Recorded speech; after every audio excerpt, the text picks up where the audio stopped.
Hello, everyone, and welcome to episode 84 of ThROH The Years, the podcast that reviews Ring of Honor show by show from the beginning. My name is Trevor Dame, joined as always by the co-host Matt Feuerstein. And it's been, I can't believe I'm saying this, but it's been too long for our most, our guest that's had the most appearances. I almost said it with a weird kind of grammar like Claudio Castignali was the most money-making man, the most appearance-having man in wrestling podcast history. You might know him from his hosting job of the 5-Star Match Game, one of the rare wrestling game trivia game show podcasts that's on the Voices of Wrestling Podcast Network. You might know him from Joe versus the World, which was a wrestling podcast back before everyone had a wrestling podcast. You might know him from a million other things. Joe Gagne, it is good to have you back. Thank you. Yes, not the best appearances, but the most appearances. That's the best you can do sometimes. Quality, not quantity. I mean, quantity, not quality. Yeah, I am off. 3 weeks off, and I forget how to do a podcast, and I forget how to talk. My God. But if you want to, as always, hear when I knew how to do a podcast, we have a ton of other episodes, and we have 3 different ways to listen to them. We have our regular ThROH The Years feed on all podcast apps, which is just our show. We have a feed on the Pro Wrestling Only Podcast Network, which is us with a bunch of other great shows. And then we are on YouTube, where we get it seems like between episodes now, Matt, we get like 1 or 2 new very nice comments from people on YouTube every time. Like more than other avenues, we just get people that are saying really nice things on YouTube. Yeah, YouTube is the place to be, especially now that apparently, according to my Twitter feed, everyone is leaving Spotify in anger. So I guess if you want to listen on YouTube, we're there for you. Absolutely. Listen to all your Neil Young and ThROH The Years on YouTube. I'm sure that's what Neil would want to. We should make that our YouTube channel description. Listen to all the Neil Young and ThROH The Years that your heart desires on YouTube. Listen to Harvest and this review of Jay Briscoe versus Samoa Joe in a steel cage. After about Matt, 7 hours of other things first before you hear that review. Yeah, that was the longest. That's the RF episode. But Matt, you have something else to plug, because I believe since the last episode and this episode, you appeared on another podcast, our good friend Alan Cunahan, his Pro Wrestling Torch show. You were on that, am I correct? I have not gotten a chance to listen to it yet. Yeah, I'm behind a paywall again, which is just always really weird for me. Like, it's just like, I mean, you should pay to listen to Alan and for the Torch, but do not pay to listen to me. That's the worst financial decision anyone could possibly make. But it was a great time on the show. Alan always does a great job. We talked about the history of wrestling over the past 21 or so years in the Hammerstein Ballroom, and that was the day before GCW had their show in the Hammerstein Ballroom, which I attended. And the show is not about that, but yeah, it was a fun time, and we got to go down memory lane, talk a little bit about some ECW, some WWE CW, and of course some Ring of Honor. So it was a good time. I mean, I don't know if there is a Trevor Matt. I mean, look, we have a bunch of listeners to this show. We do good, but like, I have no idea if we have any fans that are like. We at ThROH The Years are never going to put people in the position of paying for our show. But I will say, if you really can't get enough of Matt and I together or separately talking about stuff, I mean, by now we've done individually and together Alan's show a bunch of times on the Torch. So like, if you've never subscribed, a 1-month subscription, the Torch does sales pretty frequently where it's like $1. They seem to do that multiple times a year. I mean, there are a bunch of extra hours of us talking about wrestling and goofing off on Alan's show. So if you really can't get enough of us, and I mean, I can see why you wouldn't be able to get enough of Matt, but if you can't also get enough of me, well, you just can't get enough of Matt, because Matt's done a bunch of solo stuff with Alan. I mean, I think a 1-month subscription is worth it. There's a bunch of extra audio from us there. But yes. And just as a warning, so there's a snowstorm starting outside my window, but also there's extremely loud music playing outside my window, and I've never heard this before, and so if you hear any music in the background, I apologize. My windows are closed, so somebody is either singing or blaring music in the middle of a snowstorm. I don't understand what's happening, but that's some extra accoutrement for the deep vein thrombosos on today's episode. Well, I can't hear anything, so I think that's a good sign. Or it's a bad sign of my hearing. But either way, there's a few little news tidbits that happen between the last Ring of Honor show we're covering and this one. One that tickled me quite a bit, so we'll just get to them now. This one is not the one that tickled me. This one's just kind of more mundane. But from The Observer at the time that was talking about TNA's upcoming Genesis pay-per-view in 2005, Dave wrote, Nigel McGuinness will likely debut for TNA on the show, either in the pre-show match or possibly in a prelim, which that's kind of the same thing, Dave. Anyway, stories of doing a Ring of Honor versus TNA feud that went around the internet for him are highly unlikely and had not even been talked of internally. So this would come to pass. Nigel would, in fact, I believe he was on the pre-show match that was on like the free or whatever, and I believe he lost to Shark Boy. And it's funny because Nigel then does not wrestle for TNA for years. Like, Nigel continues to be one of those guys. He's right up there with Paul London for me, of all the guys we've covered on Through the Years so far, of how did someone not, like, snatch this guy up and push him? Not just snatch him up, but push him. Like, the idea that TNA had enough interest in him to, like, book him for a match, and they were like, oh, yeah, you can lose to Shark Boy, and then that's enough. Like, it's crazy to me. But then we also have, this is the story that did tickle me. The Ring of Honor website, this is from October 23rd, 2005, on their newswire. They wrote, we always say that Ring of Honor is all about bringing in the top upcoming talent and letting them make themselves stars. It is a place where talent will rise to the top. This is not just true for the in-ring action, but in the broadcast booth. Ring of Honor has officially made some moves in the broadcast booth. Jimmy Bauer has been demoted to office lackey. If you don't show improvement or have the talent to rise to the top, you will be dropped, and Bauer is an example of this. Ring of Honor now features two of the top upcoming announcers today in Dave Prazak and Lenny Leonard. Both these broadcasters have made the most of their opportunities in Ring of Honor and have earned full-time jobs. Bauer will make rare appearances to make it a three-man team when absolutely necessary. So I always loved when Gabe would sneak in these occasional self-deprecation things like this. You know, on Through the Years, we love self-deprecation. So burying himself in code when you knew back then he wrote the news wires and he was Jimmy Bauer. And it's kind of crazy just to hear, like, think about, we're covering a time where, you know, the Prazak Leonard team was just starting out. And, you know, as we record this, we're not far removed from GCW's biggest, show they've ever run, which was Dave Prazak and Lenny Leonard. So that's feeling old. And then finally in the news, we have the PW Insider. And this is a quote. This kind of like something, Matt, that we talked about, Gabe saying on commentary a show or two ago, but I still think this is a more full quote, and it's interesting. Mike Johnson wrote, when asked about Bryan Danielson settling into his ring as Ring of Honor champion, Gabe Sapolsky commented, quote, we just finished production on the two Bryan Danielson matches from last weekend, and I have to say that I'm even blown away by his work. I don't know what he did on 514 to 917, but he is so much better now and so unique. We really have an opportunity to do something special with this great wrestler now. I say wrestler because that is what he is, a no-frills wrestler.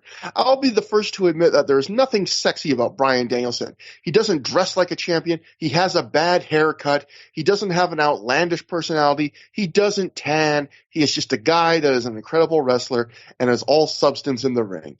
He is perfect for Ring of Honor now because I want Ring of Honor to be about true skill and substance, and that is what Bryan is. He is so good in the ring that it's easy to book him. I mean, you just have to put him in a 25-minute match and it'll be guaranteed great. However, he is so great that I find it pushing myself to try to be creative in booking him. I mean, we really have the opportunity to do something special with this title reign. I'm not sure what it is yet, but with a talent like this, I have to push myself to be better as a booker. Guys, how would you feel about a guy mocking your haircut for some reason? Well, I was going to say, so, like, I mean, clearly, like, Gabe likes the line that there's nothing sexy about Bryan Danielson. He said it on a DVD recently. He said it in interviews. I mean, I will say this. Other than that, I feel like he was being very honest there. Like, what he says in that interview is pretty much like what happened. Like, he did really try, and he did make something special out of Bryan Danielson, and Bryan Danielson did have a very bad haircut at this point. On this show in particular, it was terrible. Like, he even, like, got made fun of by the audience and, like, acknowledged it, and he shaved his head, like, less than a week later, or, like, cut it really short, I should say. So I think he knew that it was a really bad haircut, and, like, Trevor, tell me if I'm wrong, but, like, he definitely cut his own hair at this point, right? Like that's obviously something that Bryan Danielson was doing. And by the way, I'm not criticizing him. I think that's a cool and like good way to save money and like, cool way to save money. Yeah, I'm too insecure to cut my own hair, but like he definitely cut his own hair, right? I mean, if he got this done by someone else, this was like a sub-supercuts quality do. So, yeah, I mean, either he went really cheap or he did it in a mirror. But I think I appreciate the DIY aspect of it. I think people who cut their own – I'm not joking. I think people who cut their own hair are really cool. But this definitely looked like that kind of haircut. If I was less insecure, I would cut my own hair. Let's put it that way. Matt, there's always time to start it up. There's always time. I'm never gonna become not insecure, so it's not gonna happen. On that hopeful note, we will start to cover the actual show for today, and that is This Means War. Took place October 29th, 2005, at the CT Center in Woodbridge, Connecticut, in front of a reported crowd of 450 fans. We should note that the last time they had run Connecticut was Fate of an Angel, I believe, with Matt Hardy's first of 3 appearances for Ring of Honor, and that show did 900 fans. So it shows you kind of the power of 2005 Matt Hardy, where losing him means they lose half their audience at the next show in the city. There's something else that we should note. I think you're burying the most important aspect of this episode of the program.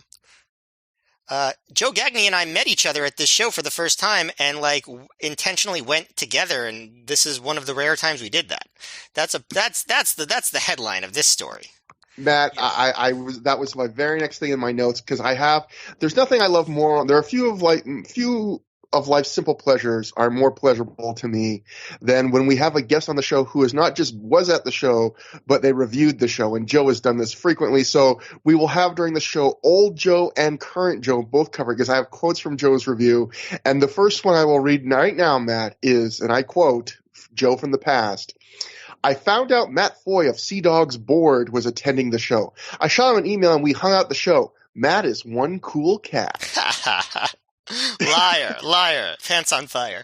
Yeah. So, Joe, how far was this from where you lived? This venue, about 75 minutes by car. Yeah. Yeah. So for me, it was like 2.5 to 3 hours. So that's why this is the only time I ever made this trip. But I really, really wanted to see Roderick Strong versus Bryan Danielson. I was super into Roderick Strong at this point and really loved Bryan Danielson already. So like that was the match I probably wanted to see in ROH more than any other match. So I was like, yeah, I'm going to make the trip, and Joe Gagne is going to be there, and it's going to be awesome. And it was. But fun fact, so regular listeners, regular deep vein thrombosas will recall that at Glory by Honor 4, I was late to that show because of my, at the time, weekend job. So I didn't get to, and that was kind of far from where I lived and worked. So I got there late and missed the first match, and they replayed that first match, the Low-Ki versus Jay Lethal, in a very odd coincidence. This time was the second time, because of my job, that I missed the opener. And this time they did not replay it. But Joe caught me up when I got there.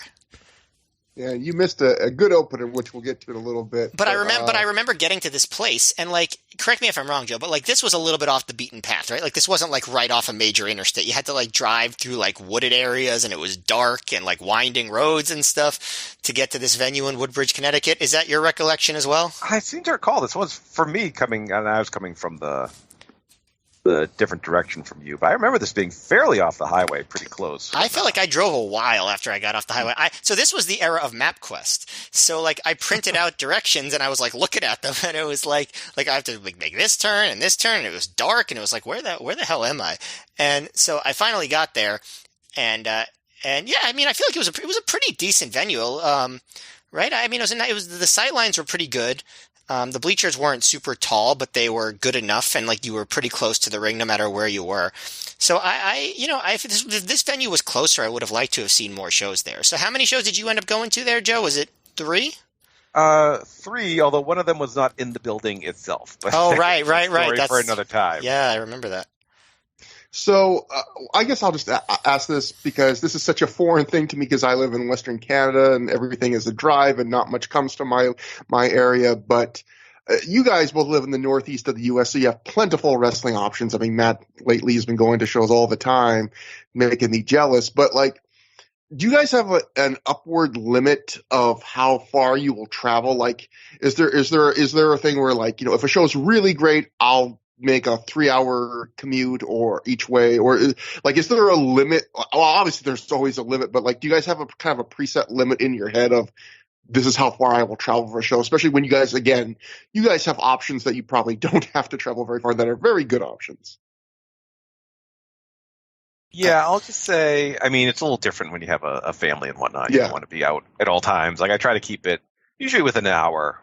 When, there was that takeover in Connecticut they had where Adam Cole won the title, that was like 2 hours away. That was really the limit. Like, all right, yeah, this I'll make the drive for. But normally, back when I left my house, I try to keep it about an hour. And, things like when Beyond Wrestling ran weekly, that was like 20 minutes from my house. So that was always a very simple drive.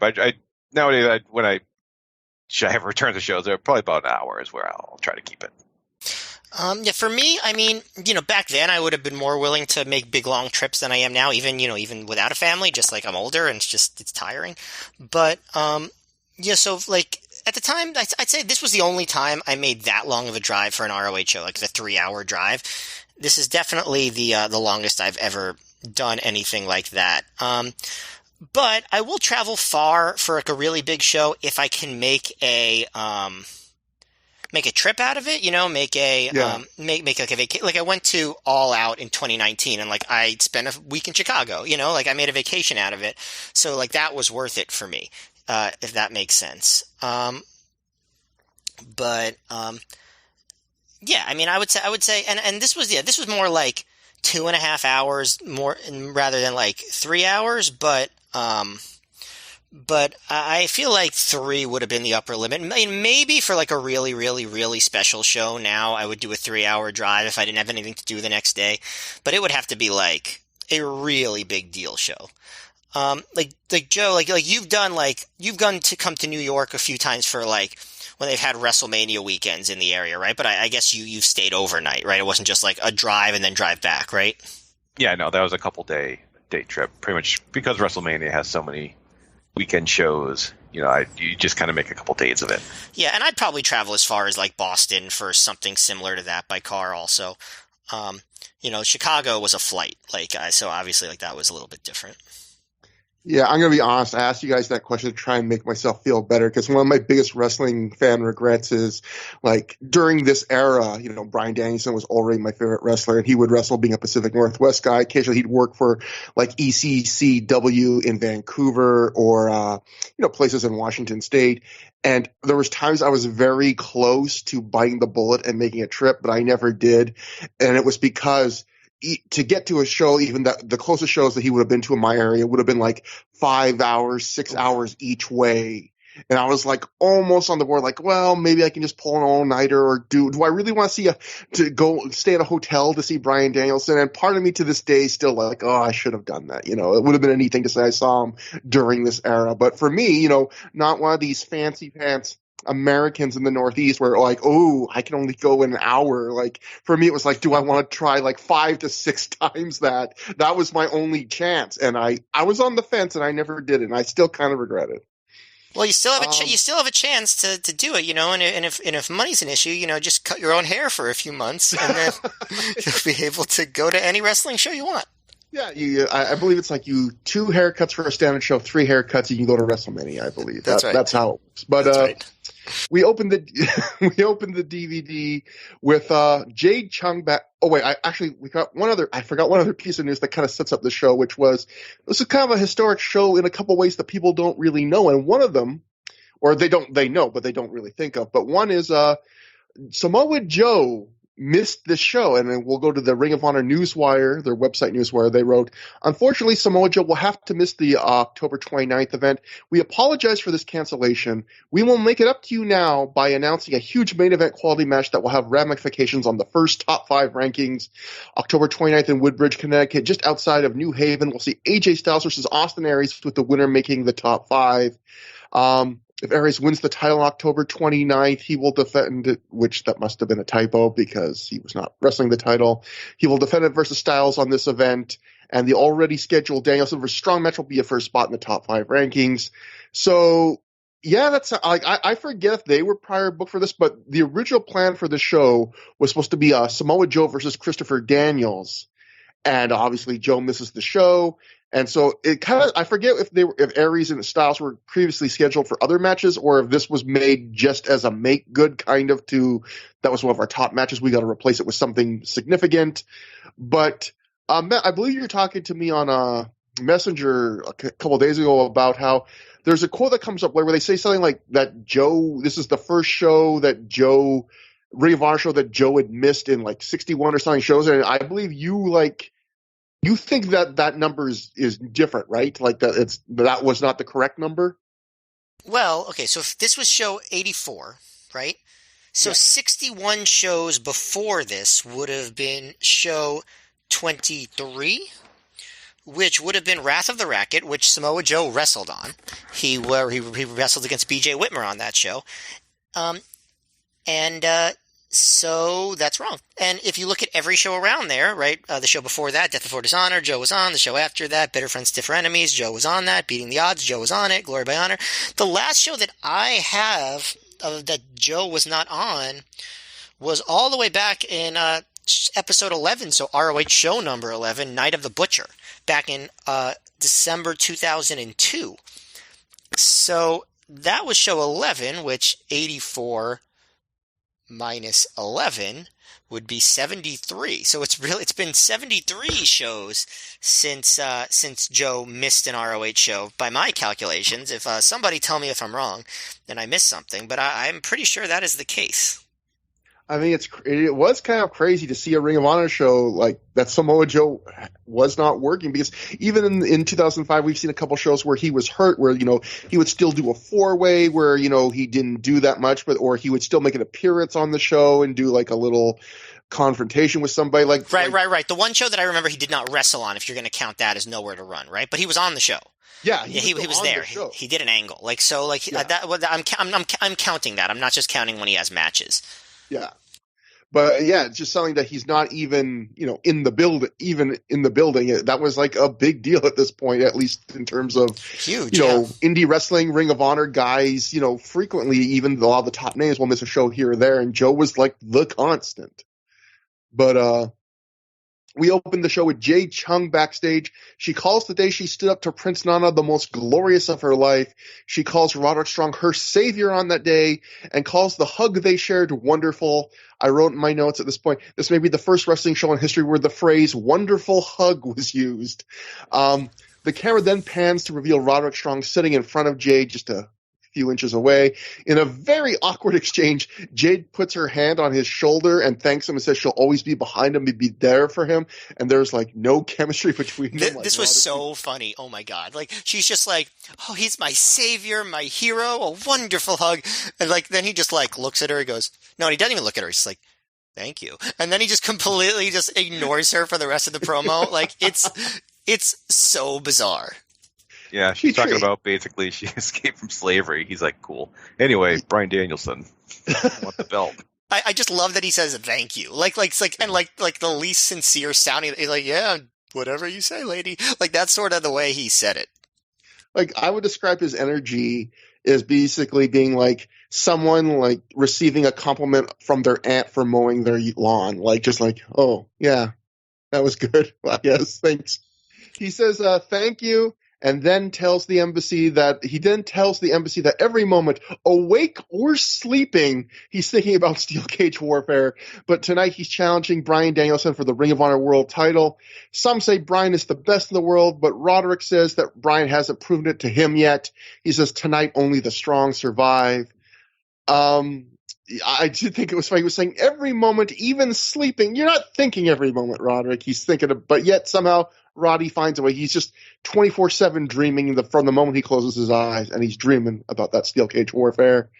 Joe, in your live show note notes, you wrote, "We had a brief pre-show starting at 6:50 featuring students from the Ring of Honor school competing for the top of the class trophy, what I assume would be the equivalent of the New Japan Young Lions Cup. They announced that Davey Andrews had already advanced to the finals at the November 19th show, and the two dark matches were Pele Primo defeating Bobby Dempsey and Shane Hagedorn defeating Smash Bradley." So yes, like Joe wrote at the time, finally we were seeing all these student pre-show matches. This was building up finally to, these two matches actually had something at stake where the winners would go on to face Davey Andrews to get the first ever top of the class trophy, which is kind of like the title for the students. Joe, in your live notes, you wrote, Smash Bradley is a masked wrestler, and since Ring of Honor students can only wear black, he just has a plain black mask and bears an unsettling resemblance to the Gimp. So I thought that was I would have liked a real settling resemblance to the Gimp. Just like that makes me remind me of the Gimp. It feels so nice. I looked up Smash Bradley because I'm like, whatever happened to him? I guess he did a pro-Trump gimmick in 2016 or so. So maybe the Gimp wasn't that bad in retrospect.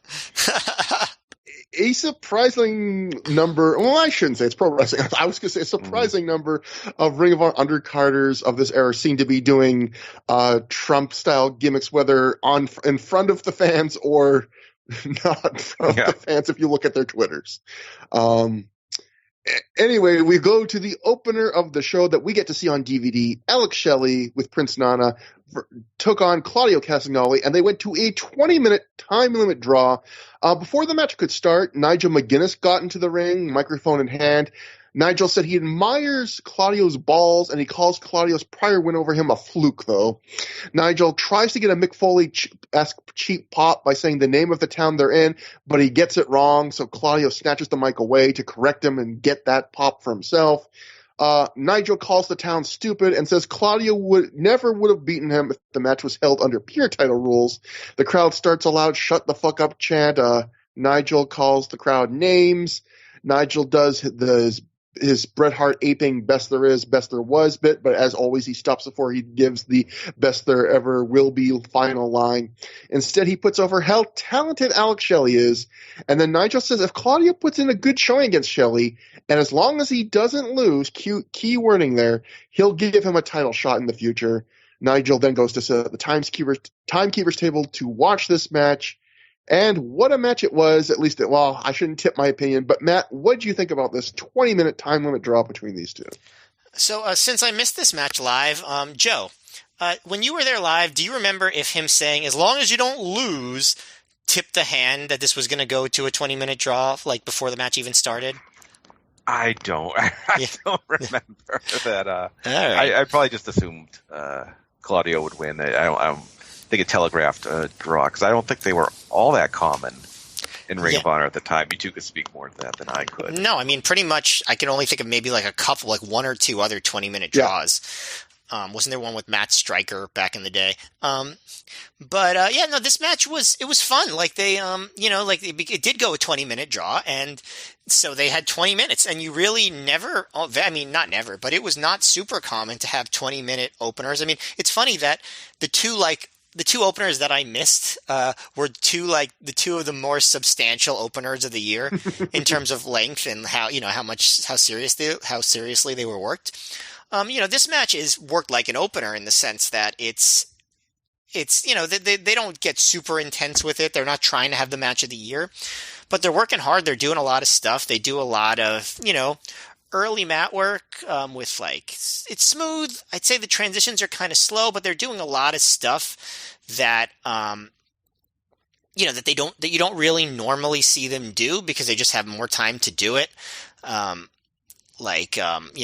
Shelley does his fun spot where he maneuvers into an armbar and then uses Claudio's hand to clap for himself.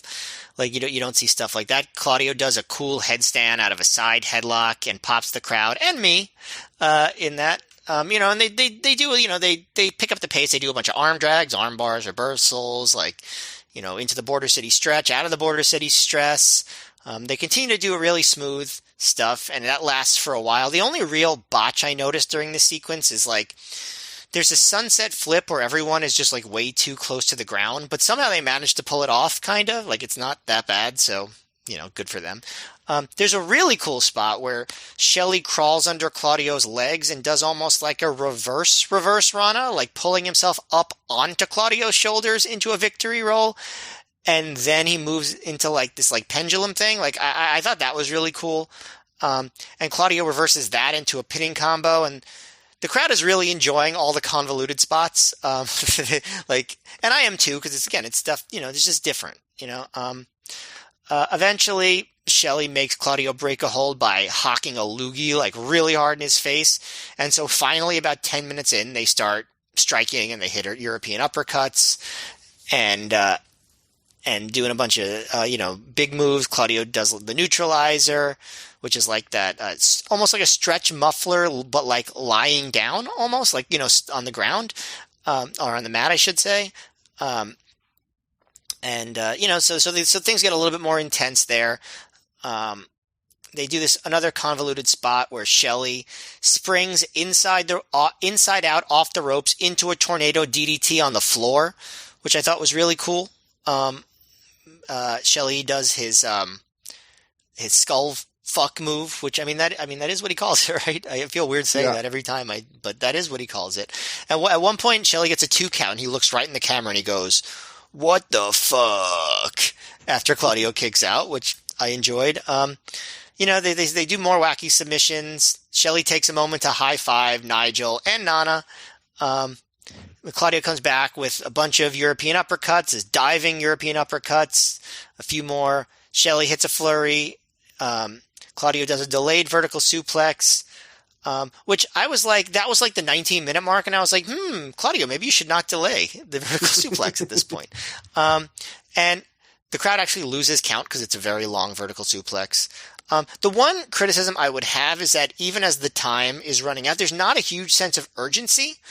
Like, they're not really trying hard to, like, it doesn't seem like the last minute of a match where they're like intensely trying to win. But they, the finish is Shelley blocks some uppercuts and swings around Claudio into a Border City stretch, and Nigel is screaming for Claudio to tap, but Claudio reverses that into the neutralizer, and Shelley makes the ropes, and then the bell rings right as Claudio's about to hit the Ricola bomb. I actually think I was taking count. I think it was actually slightly over 20 minutes, but it was pretty close, like pretty close to accurate. I thought it was entertaining the entire time. It was very convoluted. This was like definitely an indie match, but I didn't mind it. You could see some of Claudio's inexperience because like the intensity didn't really peak the way it should at the end, but I still really liked it. It was a lot of fun. They kept it moving for 20 minutes. And I would be remiss if I did not note how over the top Claudio's like ring gear was, like the entrance gear he wore, like the jacket and stuff, like and the stuff in like the pants he wore over his pants. Like it was just so ostentatious and over the top that I have to make note of it. But yeah, that's my thought on the match. Joe, what did you think? Yeah, I remember Matt was so sad when he showed up and I told him this was the match he missed and it went 20 minutes.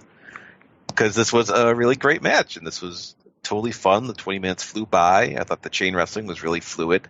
I thought Shelley in particular was great in this match. He had some super innovative spots. Yeah, Shelley was better. Shelley was better than Claudio here. Not that Claudio wasn't good, but Shelley was a standout. Shelley was next level, but he'd also, he'd do a cheap shot or something to, let the crowd know he was still a heel. And I think he got into it a fan at one point who yelled boring, but Prazak was talking over that interaction, so I can't say for sure.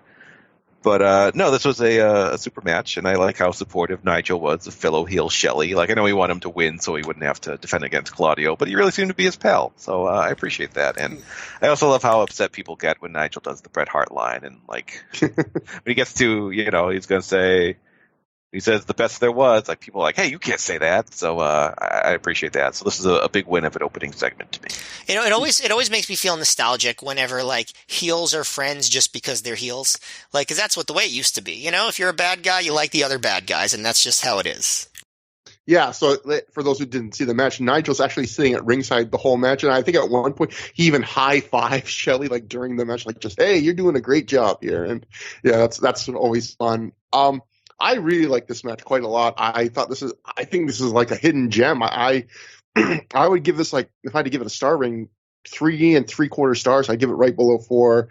I really enjoy this. I think these are two guys you would think they would match up well together, and I think they match up as well. Sometimes guys you think match up well on paper, they don't quite do it. I think these guys match up just the way you think they would. There's so much of the fun of this is, and I know, Matt, you were kind of maybe some of the stuff's a little convoluted, a little indie, but I kind of like that because I think so much of the fun of this match was like the weird ways these guys would find ways to take each other off their feet and get into submissions. And this is one of those matches where, there's a lot of submissions and mat work, but it's not really about the struggle or selling. It's more just about, here's a neat thing. Here's like a neat, quick sequence. We're not going to hold any submission for very long. It's just going to be a lot of eye candy and just one to the next and keep things moving. And for this kind of match, I really enjoyed that. It was just fun to kind of turn my brain off and just watch them go through things quickly. I agree with Joe. I thought Shelley was a standout here. I thought, like, he is clearly, ever since he's joined the Embassy, I mean, Shelley's always good, but he's clearly, once he joined the Embassy, just having the time of his life, being like this more goofy kind of heel. And I mean, there's a point in this match where not only is he begging off Nigel, he's actually kissing Nigel's boots, like just begging him to like leave him alone. Then of course he cheap shots him. And I love Shelley in this match, like the tone of this match where Shelley and Claudio, like, it's clearly one is a heel, one is a face, but it's not like the gravest hatred. It's we're doing each other's, like, Shelley's mocking his hay and Claudio's kind of razzing him. It's like more good-natured heel versus face, if there's such a thing, And I really do think this is a great showcase for Shelley, because not only do you see all the neat Matt stuff he did, like Matt, that sequence you talked about where Shelley's basically walking on his hands and then kind of wraps his legs around Claudio's head and then sits up into a victory roll, turns that into a submission. Crowd goes nuts for that. And, that's the kind of crazy, innovative submission stuff you'd expect from Shelley. But then this is one of those matches where Shelley reminds you that, like, he's also can be a pretty good athlete with, like you mentioned, the spot where he kind of runs up the ropes and then jumps to the floor, the tornado DDT, or even like he does a spot where he does kind of like a tilt-a-whirl head scissors type thing into the Border City stretch, which is one of those moves he could probably only do with a very few guys on the roster, because Claudio's one of the only guys probably with like the size and the skill as a base to kind of post up for that and, do it convincingly. And I thought this was a really fun match. Obviously, Claudio gets the standard kind of babyface rub where he's about to go for his finisher, the Ricola Bomb, right as time limit expires. I just really like this. This is just a very fun opener. And these two meshed really well together. So after the match, the crowd boos and they chant for 5 more minutes. Nigel gets to the ring and he calls what we just saw a fantastic wrestling match, which gets applause from the crowd. But Nigel then puts over Shelley as a fantastic pure wrestler, but says Claudio didn't show him anything. And since Claudio didn't win, he doesn't get a title shot. Claudio then grabs the mic and reminds Nigel that he only said if Claudio didn't lose, he would get a pure title shot. And Claudio did not lose the match. As Claudio continues to explain this on the mic, Jade Chung sneaks up into the ring behind Prince Nana. She slaps him. Shelley and Nana at this point chase her to the back. And this distracts Claudio, who gets attacked by Nigel. Nigel ends up laying out Claudio with his trusty iron that he often carries to the ring. Nigel gets back on the mic at this point and finally finishes his best there ever will be line that he started before the match began. And now at this point we can see Claudio has bladed. There's blood dripping down his face. Nigel then grinds his iron into the cut, and then Nigel leaves to the back. We then cut to a graphic on the screen that says 5 minutes later, as Claudio, surrounded by refs now, finally recovers. That was like 45 seconds later, right? Exactly. Yeah. You see like the 5 minutes later, it's always, blood is dripping down Claudio's face. He vows revenge and he vows to win Nigel's pure title. So this is the most dastardly thing Nigel has done. Yeah, we've talked a lot about how Nigel, like, as a heel, he's not that bad. You know what I mean? Like, this is definitely the most, like, really low down thing we've seen Nigel do, I would say. Yeah, because Nigel so far, again, he's another guy kind of like this match where his heel is entertaining and not quite as maybe mean-spirited. It's more just, I'm a trickster, I'm mischievous, I'm kind of arrogant. But yeah, this is like the most kind of serious, attacking a guy with a weapon and blooding them. That's something, definitely a new level for Nigel. That brings us to the second match on the show. Azrael and Davey Andrews defeated Jason Blade and Kid Makazi in 5 minutes, 55 seconds when Azrael pinned Makazi after he hit a top rope double stomp. Now, for those who don't know, Kid Makazi is probably best known these days, which is maybe you wouldn't want to be referred to this way as best known for this, but he's best known as, I think, as Sasha Banks' husband, and he currently works for WWE designing costumes and outfits for them and sewing them up. And the crowd loved chanting Rufio at him. Wrestling crowds love it when someone kind of looks like someone because they just do not stop with the comparison. And I have a note from past Joe Gagne I'm going to confront modern Joe Gagne with right now. Because, Joe, I'm going to read this. I got a bone to pick with you. You wrote in the past, covering the show, Blade and Makazi are local guys getting a shot. I will give them credit for having fancy matching tights, which actually got a matching tights chant. Makazi got a Rufio chant, and the guy next to me had to explain that Rufio was a character from the movie Hook that resembled Makazi. I think I'm officially too old to go to these shows. Joe, I just want to point something out. You're a little bit older than Matt and I, but not much, just by a few years, I think. I'm just going to say this, Joe. This show happened in 2005. Hook was a movie that came out in 1991. You don't get to play the I'm too old for this card on a movie that was 14 years old at the time of the show. Joe, you're not 80. No, but I was too old to it. I didn't see Hook at the time. I was too old for that, so... That spoke to a younger generation. Hook was fun for all ages, a Steven Spielberg movie. Hook was no fun for anyone. And well, please don't clip that out and send it to Taz. Well, I will just say this: it's recorded for posterity on the podcast. Forget Hook the wrestler for this moment. We all love him, we know it, but we're talking about the movie, and people are going to be mad at you for saying that about that movie. Do not send Hook the movie. So, Joe, what did you think? What does current Joe think about this match?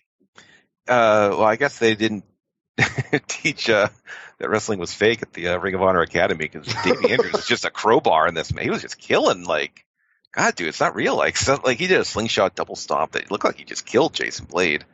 And there wasn't a lot of structure to this one. The moves were nice, but it seems stuff just kind of happened. And there was I know both Blade and Makazi basically powerbombed themselves on the floor doing dives. So, fairly entertaining for a couple of minutes, but not a lot of substance. Kind of a junk food match. Yeah, I actually thought this overachieved for me. I mean, on these matches where we've seen Matt and I, we've seen so many of these, and probably Joe, you've done enough shows with us. You've probably seen more than a couple of these matches where they bring guys in that have either only worked one match for Ring of Honor or never worked in the case. I think Jason Blade did a pre-show match or something, but I believe this is Kid Makazi's debut. And we've seen so often these guys, they get 4 or 5 minutes, and in a match like that, really all you can do and all I expect from you is to try and do as many cool spots to get a second booking, because it's really hard to kind of do a lot of character work or tell a story, I think, in 4 or 5 minutes, especially when it's a tag match and you're dividing that time among 4 people. But it feels like in 2005, we've seen a lot of these matches where they don't even get to do that, whether they're being told backstage to not go too crazy or whether they're just wrestlers that maybe that's not their thing to do, kind of just a bunch of crazy spots. So I will say, I was happy just to see we're kind of back in the realm of this is a match where, like Joe, like you said, not necessarily a lot of structure, but I do think Makazi and Blade did what they could here, which is you just do probably every cool spot you can jam in there and you can think of, and it wasn't all perfectly neat, but I do think they did have a good, they did feel like an actual tag team between both the matching gear and just they had some cool double teams, a nice spinning kick from Makazi, and then they did a cool kind of total elimination style double team. They had Blade sitting, and then Andrews catapulted himself over the top rope into a cross between oh wait, no, I'm sorry, I mixed up my notes, but that's what you were talking about was the Davey Andrews thing. That's the spot I'm kind of mixing up here. That was, Davey Andrews here. Stiff as hell, like Joe said. I felt like that actually played better in this match than some of the other Davey Andrews matches, because since the other 3 guys were all just kind of doing a more junior spot fest, Davey Andrews being just this guy running around stiffing everyone, that kind of actually popped a little more to me in a match like this, just because it's more of a contrast in this match. But like Joe said, there's a spot where he catapults himself over the ropes into the ring, and he does what, I don't know if it was meant to be a drop kick or a double stomp, but either way, he just crushes ahead. But I mean, this match at the end of the day, nothing. Like it's a under 6 minute tag match. It's nothing special, but it was more than I expected just because, it was just a bunch of fun, crazy spots. Matt, what did you think? Yeah, I'm with you, Trevor. Like, I thought this was fun. Like, it was a fun, like, scramble style match. I liked Andrews in this. Like, I thought his stiffness, like you said, it added something to the match that wouldn't have been there otherwise. I also think, like, his stuff just looked better than anyone else's. Like, the stuff that he did, like, looked really good. Maybe it was because he hit too hard. I don't know. Like, if I were to say who impressed me the most in this match, I probably would have said him, like, honestly.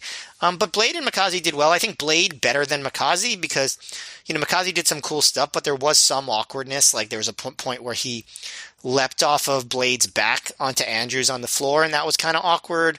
Some stuff like that. But in general, I thought it was just fun. Like, it was just moved fast, and it was fun. There was one part that I thought was interesting that, like, Dave Prazak, for some reason, started, like, really giggling when Blade and Mikaze hit a double Japanese arm drag, but I don't know why it was funny. Like, I thought it was a good move.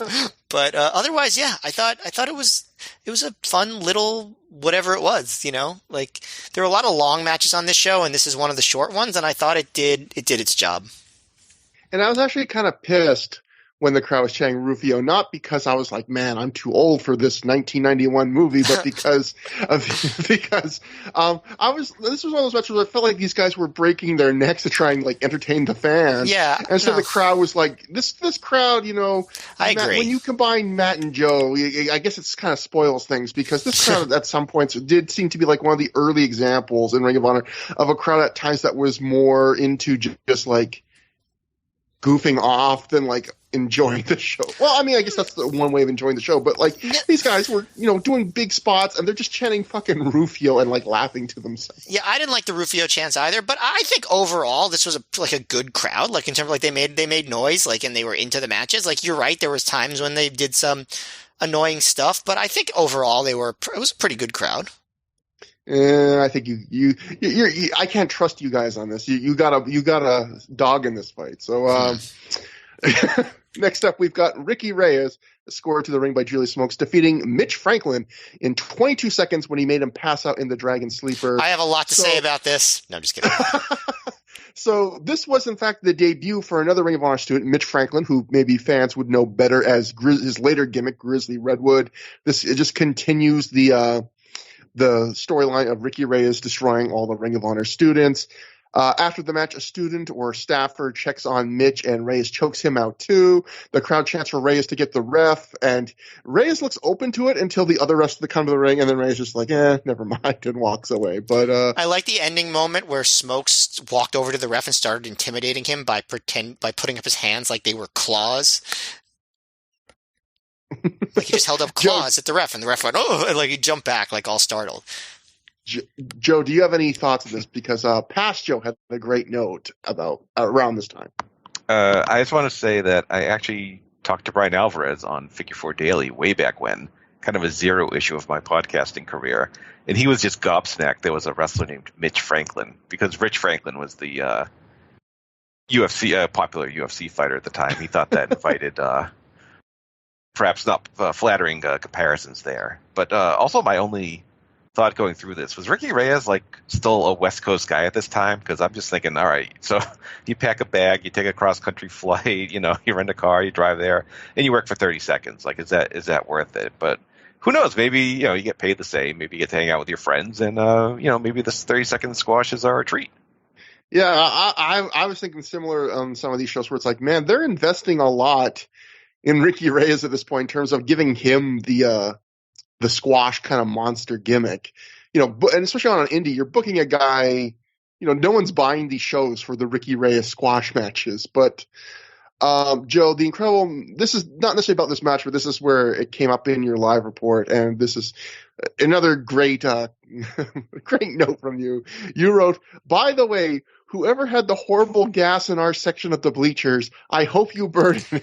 Oh, I was going to mention that. There was a lot of really bad farts, and I kept really being worried that somebody was going to think it was me. It was not me. Joe, it wasn't me, I swear. Okay.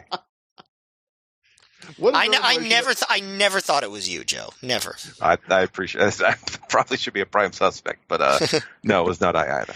I wish, Matt, it was, because it would have been great if, like, after 17 years, this would have been when you finally fessed up. Like, Joe, all these years later, you know, people were born, they're almost becoming adults now, and now I'm going to tell you it was me. I have farted at inopportune moments, for sure, but that was not one of them. I mean, we all have, right? I hope. I hope. Next, Ring of Honor World Champion Bryan Danielson is backstage. He points out how Roderick Strong has a lot of momentum right now. He recaps Roddy's recent wins, but then he says he can't let Roderick defeat him tonight because Roderick wrestles for corporate America. In other words, TNA. Bryan talks about how in his native home of Aberdeen, Washington, they just shut down 2 sawmills. The corporation wasn't losing money. They just wanted their shareholders to make a little more profit. Bryan says that fires him up and says he can't let his title fall into corporate America's hands. The Ring of Honor title's independent. It's freedom, and Roderick doesn't deserve it. He hasn't proven anything to Danielson. So Danielson early on, it's funny to see how, like, you know, we're going to see later on, he kind of finds what he needs, I think, like what the thrust of his character and his title reign is going to be. But in these first few shows, it's really interesting how his idea, I don't know if it was his idea or Gabe's idea, was more just to focus on the, you know, I'm independent, you know, I'm Fugazi, they're Right. Green Day, you know, I'm anti-corporate. Yeah. Yeah, and the corporation he was raging against here was Weyerhaeuser, who I guess does a lot of like logging and like sawmills and stuff like that. And also he was wearing this shirt, which I'm sure you've noted, Trevor. I love this shirt. It's like just bright yellow, and it just has a bunch of smiley faces on it, and it basically says and then there's a smiley face, happy. I, smiley face, see. I, smiley face, music. I, smiley face, sunrise. I, smiley face, wind. I, smiley face, peace. And I, smiley face, liberty. And I never saw him wear this shirt again. And man, I hope he still has it. That's got to be somebody's shirt, right? Like, I mean, because he's lately was wearing PWG guys' t-shirts. So he was wearing Top Gun Talwar, and he was wearing, I forget, somebody else's shirt. So I assume it's like... So that was a wrestler. What wrestler would have that shirt? I'm not sure. I'm not even sure if it is or not. This reminds me of the embarrassing thing where I remember, I don't know if I mentioned this on Through the Years, but like one of the early shows, Bryan was wearing a t-shirt that just had like Psalm something, like one of the Psalm, like quoting chapter and verse on his t-shirt. I thought, and for years when I saw that at the time the show happened, I thought, oh man, Bryan Danielson must be like secretly religious. And then I realized years later, it was just like, that's the verse that Samuel L. Jackson says in Pulp Fiction. But for years I thought, oh, Bryan Danielson must be like a big Christian because he was wearing this shirt. So yeah, although you know what's funny about that, he did. I remember hearing an early Danielson shoot where he talked about going to church. So I do think, like, even though you maybe didn't realize about that shirt, I think there was a time where he probably was religious. Huh. That's interesting. Genuinely, it's Bryan Danielson, if you're listening, come on the show and we can talk about your entire religious history. My dad worked in the Pacific Northwest sawmill, or multiple ones, so you know we can talk about how corporate America screwed the good-natured lumber graders of the world and corporate Canada. Definitely, we're no better. As much as we'd like to think we were. That brings us to the non-title 4-corner survival match, because even though Nigel's in this match, the pure title is not on the line. BJ Whitmer defeated Kikutaru, Nigel McGuinness, and Nosawa in 9 minutes, 39 seconds when he pinned Kikutaru after he hit the wrist clutch exploder. So how about this for craziness? People might not realize, I mean, Nosawa was a Japanese wrestler. He came out dicked out in Juggalo gear. He would sometimes wrestle in the U.S. People who don't follow Japanese wrestling might not know Nosawa is now the booker of Pro Wrestling Noah, you know, one of the bigger promotions in all of Japan. And here he is coming out as a Juggalo in a random Ring of Honor undercard match in 2005. Kind of crazy. He comes out to Ice Ice Baby. Kikutaru comes out, and remember the show took place 2 days before Halloween. He comes out with a little plastic Halloween jack-o'-lantern full of candy that he tosses pieces of to the crowd. Nosawa asks for a piece, and he gets one. Kikutaru's on-screen graphics is Kakaru, which I think is a typo, always a good sign. BJ comes out not wearing his fancy dress shirt that Lacey gave to him recently, just a random standard Ring of Honor t-shirt. Green Lantern fan, I think, is in the aisleway, and he creepily reaches out to try and hug Lacey. Whoosh. Lacey seems to have a real bad time with the fans on the show, which we'll get to after the match. I'll give him the benefit of the doubt and say that he was playing into the gimmick, which was that she gives her a chance to act skeezed out by the fans. That's what I'm trying to give him the benefit of the doubt here. So on paper, this looks like one of those four-ways. That's the wrestling equivalent of you're throwing a bunch of leftovers into a pot for dinner and you're hoping like it'll turn out to be a good soup and not a disgusting mess, because just you got two very different styles of wrestlers here. In practice, rather than being a complete miss, this felt more like two separate matches, because I would say Kikutaro and Nosawa wrestled for about half the length of the match at different points. They did a bunch of comedy with a few fast exchanges that no one was going to confuse for like Loki versus Amazing Red, but they were at least trying. They threw like a million Shining Wizards to the point of intentional comedy. Whitmer and McGuinness, when they're in there with each other, they work a couple very brief exchanges. That's what you would expect to them, more the hard-hitting stuff, you know, what you would expect from two guys that I believe when they wrestled recently, they talked about how they had both suffered, like, got knocked out during their match, so they kind of resumed that kind of work. The thing that feels weird in this match is when those two kind of separate matches interact. Like when you see BJ after an exchange with, I believe with Nigel, is, you know, all beaten down and he's crawling for a tag and it feels very like, oh, you know, standard like hard fought match. And then the camera pans and you realize the person he's reaching out to make that hot tag to is freaking Kikutaro in his goofy gear. And then it's wild to see like likewise like Kikutaro take a stiff running Nigel McGuinness European uppercut in the middle. Like it just feels like this is like a cartoon characters wrestling, you know, action movie stars. It's just such a weird blend, and you know, doesn't always work. Overall, though, I'd call this match average. It wasn't boring. It just felt incredibly random, and you know, Nigel does feel kind of wasted here because, like, you know, you could have had him do a lot of things, and he's just kind of watching a comedy match and nibbling at the corners that I would describe. But Matt, what did you think about this? I'll probably be the high vote here. I enjoyed this a lot. Like it was very entertaining. I thought didn't overstay its welcome, and I thought Kikutaro, like, he did just enough comedy here. I don't think he was as over the top as he's been in some other matches. Like he didn't do like the slow motion stuff or anything like that.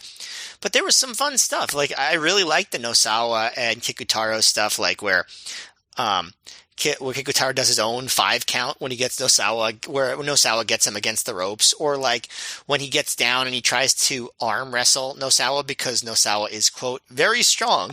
Or like the Shining Wizard party that they have, where Kikutaro goes for a Shining Wizard, Nosawa blocks it, then Nosawa goes for one, Kikutaro blocks it, then Kikutaro actually connects with one, and it's just like, I thought that was fun. I like it when Kikutaro does a little stomp to Nigel's head after a drop down, does the flare strut, but then he bumps into Nigel and yells, "Oh shit!" before Nigel hits a European uppercut. I enjoyed that. I also thought just like some like the fast-paced wrestling stuff that he did with Nosawa was fun. I thought Nigel played off him pretty well. Yeah, the stuff with BJ and Nigel, like, it wasn't super memorable, but like it was such a short match that it didn't really like matter, you know? And yes, it might be a waste of Nigel, but you know what? I'm sure sometimes Nigel wanted to be wasted. You know what I mean? Like there'll be plenty of shows for him. Like he had his big angle, you know? He doesn't have to have a great match on the show. Yeah. There were other long matches. So, there was one point where BJ hit a big exploder and Kikutaro kicked out. So then BJ hit the wrist clutch on top of Kikutaro's head and got the win with that. And I was wondering, was Kikutaro supposed to kick out that first time? Because he doesn't seem like a guy that would kick out of one of BJ's big moves. But I mean, whatever. I really thought it was short and very entertaining. So I don't know if I'd call it like a really good match or anything, but I thought it provided a fun little different kind of element to the show. It played its role well in the grand scheme of the event overall. Yeah, I agree, man. I had the same thought of like Whitmer, like it seems awfully weird that you have Kikutaro of all people be like one of the guys that needs like the super duper version of one of your big moves. Like Kikutaro's a guy you could probably safely put away with like a more basic move in a match like this, but that was definitely stood out to me too. Joe, what did you think? And did you and Matt get pieces of candy? I think I already know the answer to this, sadly. No, we did. I think we were too far back in the bleachers. No, he didn't throw it to our side, so that really didn't ingratiate him to us. But this was a big thrill for me personally because I was a big fan of that early 2000s Osaka Pro. And getting a chance to see Ebisan or Kikutaro or Kikaru or whatever live was kind of mind-blowing because it's one thing if Kenta Kobashi, a humongous star, makes his way over to the U.S., but this guy who works for this very small Japanese indie ending up in Woodbridge, Connecticut was kind of like, whoa, that's kind of crazy. So, I was already super hyped for that. And I thought there were some really funny bits when he did his own count did his own ref count. Like I legitimately laughed at that. And I thought the wrestling was, solid overall. I thought this was a nice fit into the card. I was thinking maybe, maybe this would have been better if they did Nosawa and Kikutaro and maybe had BJ and Nigel do their own separate singles match, but I don't think either guy was really in a position to lose at that point. So. And also, we saw BJ versus Nigel singles match a few shows earlier, and this was better than that. Okay, well, there you go. So, I'd say this was a net positive for the card overall. Past Joe Gagne caught something that did not make the DVD, where he wrote, Ebisan apparently, a.k.a. Kikutaro, proposed to Lacey post-match, who rudely turned him down. I wish this had made DVD. I would have loved to have seen him propose. It's very rude to turn down marriage from a stranger. Very rude. So I met you the first time and you didn't say yes. It's rude. It's just a rude thing to do. And she could have got half of all that candy. I mean, come on. But something the DVD did catch, and I will make a note. If you watch the show, I found it worth seeing because I thought this was kind of nuts.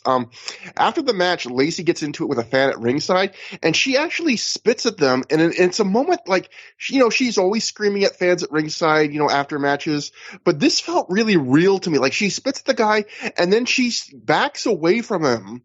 And then she screams in like what seems like a very real angry thing. She goes, "Do not call me a whore, you fat, disgusting piece of shit." And I don't know if maybe like if she was not feeling, if this guy did not hit a real nerve with her, this is like the best acting performance I've ever seen from her because I really bought this actually. I thought, holy shit, this guy must have said like the worst thing. Well, if he uses that word, like I don't blame her. Yeah, but I have a feeling, as sad as this is, that she's heard that a lot. I mean, the fans have chanted she's a crack whore at her in unison. So I have to think that maybe this guy went beyond the pale in some way, even more than that. But I'm not sure. But it's worth knowing, anyone that watches this, see if I'm crazy enough. If you don't think the same thing, that she's like legit pissed off here. But either way, that brings us to AJ Styles defeated Austin Aries via pinfall in 20 minutes, 35 seconds after he hit a Styles Clash off the second turnbuckle. Joe Gagne from the past, he wrote a thing in the live report. Again, thank God we have past Joe Gagne. He's really bringing a lot to the show. He wrote another thing that did not make it to the live DVD event. DVD of this. Joe, you wrote at the time, as AJ got in the ring, he was beamed with a roll of toilet paper. So he went to the crowd and found the kid who did it, made him lie down in the middle of the ring, put his foot on his chest, and had the ref count to 3. Then he gave the kid a kick in the butt as he leaves the ring. AJ Styles is A-OK in my book. I remember that now. I totally forgot it, but now that you read that, I remember that. That was wild. There should be a DVD of just the things that did not make the show, apparently. The gas, the proposal, the kid with the toilet paper. A DVD of farts? I mean, we gotta. That's one of the great ROH mysteries of 2005. So, Joe, I'll throw it to you on this one. I believe, I'm not 100% sure. I checked Cage Match, and sometimes obviously Cage Match might miss something. I believe this was not just the first time these two wrestled in a singles match in Ring of Honor, but I think anywhere against each other. So it's something of a dream match in 2005, even in 2005. What do you think about this? Get quite a bit of time. Yeah, this one never found that extra gear for me. It was a very, very good match. But you look at that, the participants at the time, you expect like a 9, and it was more like a 7. And they seem to be on different pages for a few spots as well. Like, there's some things that just look awkward, which is surprising for both guys. But, a lot of AJ's offense looked really sick, including this discus lariat. I thought Aries did a great job selling his back right to the end. So, very good, but probably not what you would ultimately hope for. Matt, I think Joe, like looking at all the live reports, that was very much the consensus. In fact, there was a live report from a guy named Peter Holby who wrote to the Torch, and he wrote, it looked like there were a few miscommunications in the match, but all in all, it was a very good match. But I saw a lot of live reports that were saying good, but not as good as what you would expect. And so Joe chimes in with that. Would you agree with that? Matt, this wasn't as what you'd expect? Yeah, this was a dream match for me at the time. Like, I really loved Austin Aries. AJ was just on fire in TNA, and like, as we said, not as much in ROH. But, yeah, I don't even know if I'd say this was very good. Like, this was good, but it was more disappointing than it was good to me, given where both guys were at the time. There was just no emotional hook in the match. And Joe, you mentioned like a lot of AJ's moves looked good, and I agree, but emotionally it didn't feel like his heart was fully in this match. And for Aries, I think at times it did. I feel like Aries was taking this match as a bigger deal than AJ was, which, makes sense. AJ was a bigger star. He was on TV, and Aries was too, but not in a major position. But, Aries seemed really amped, like, to me, and AJ Styles just did not bring that intensity.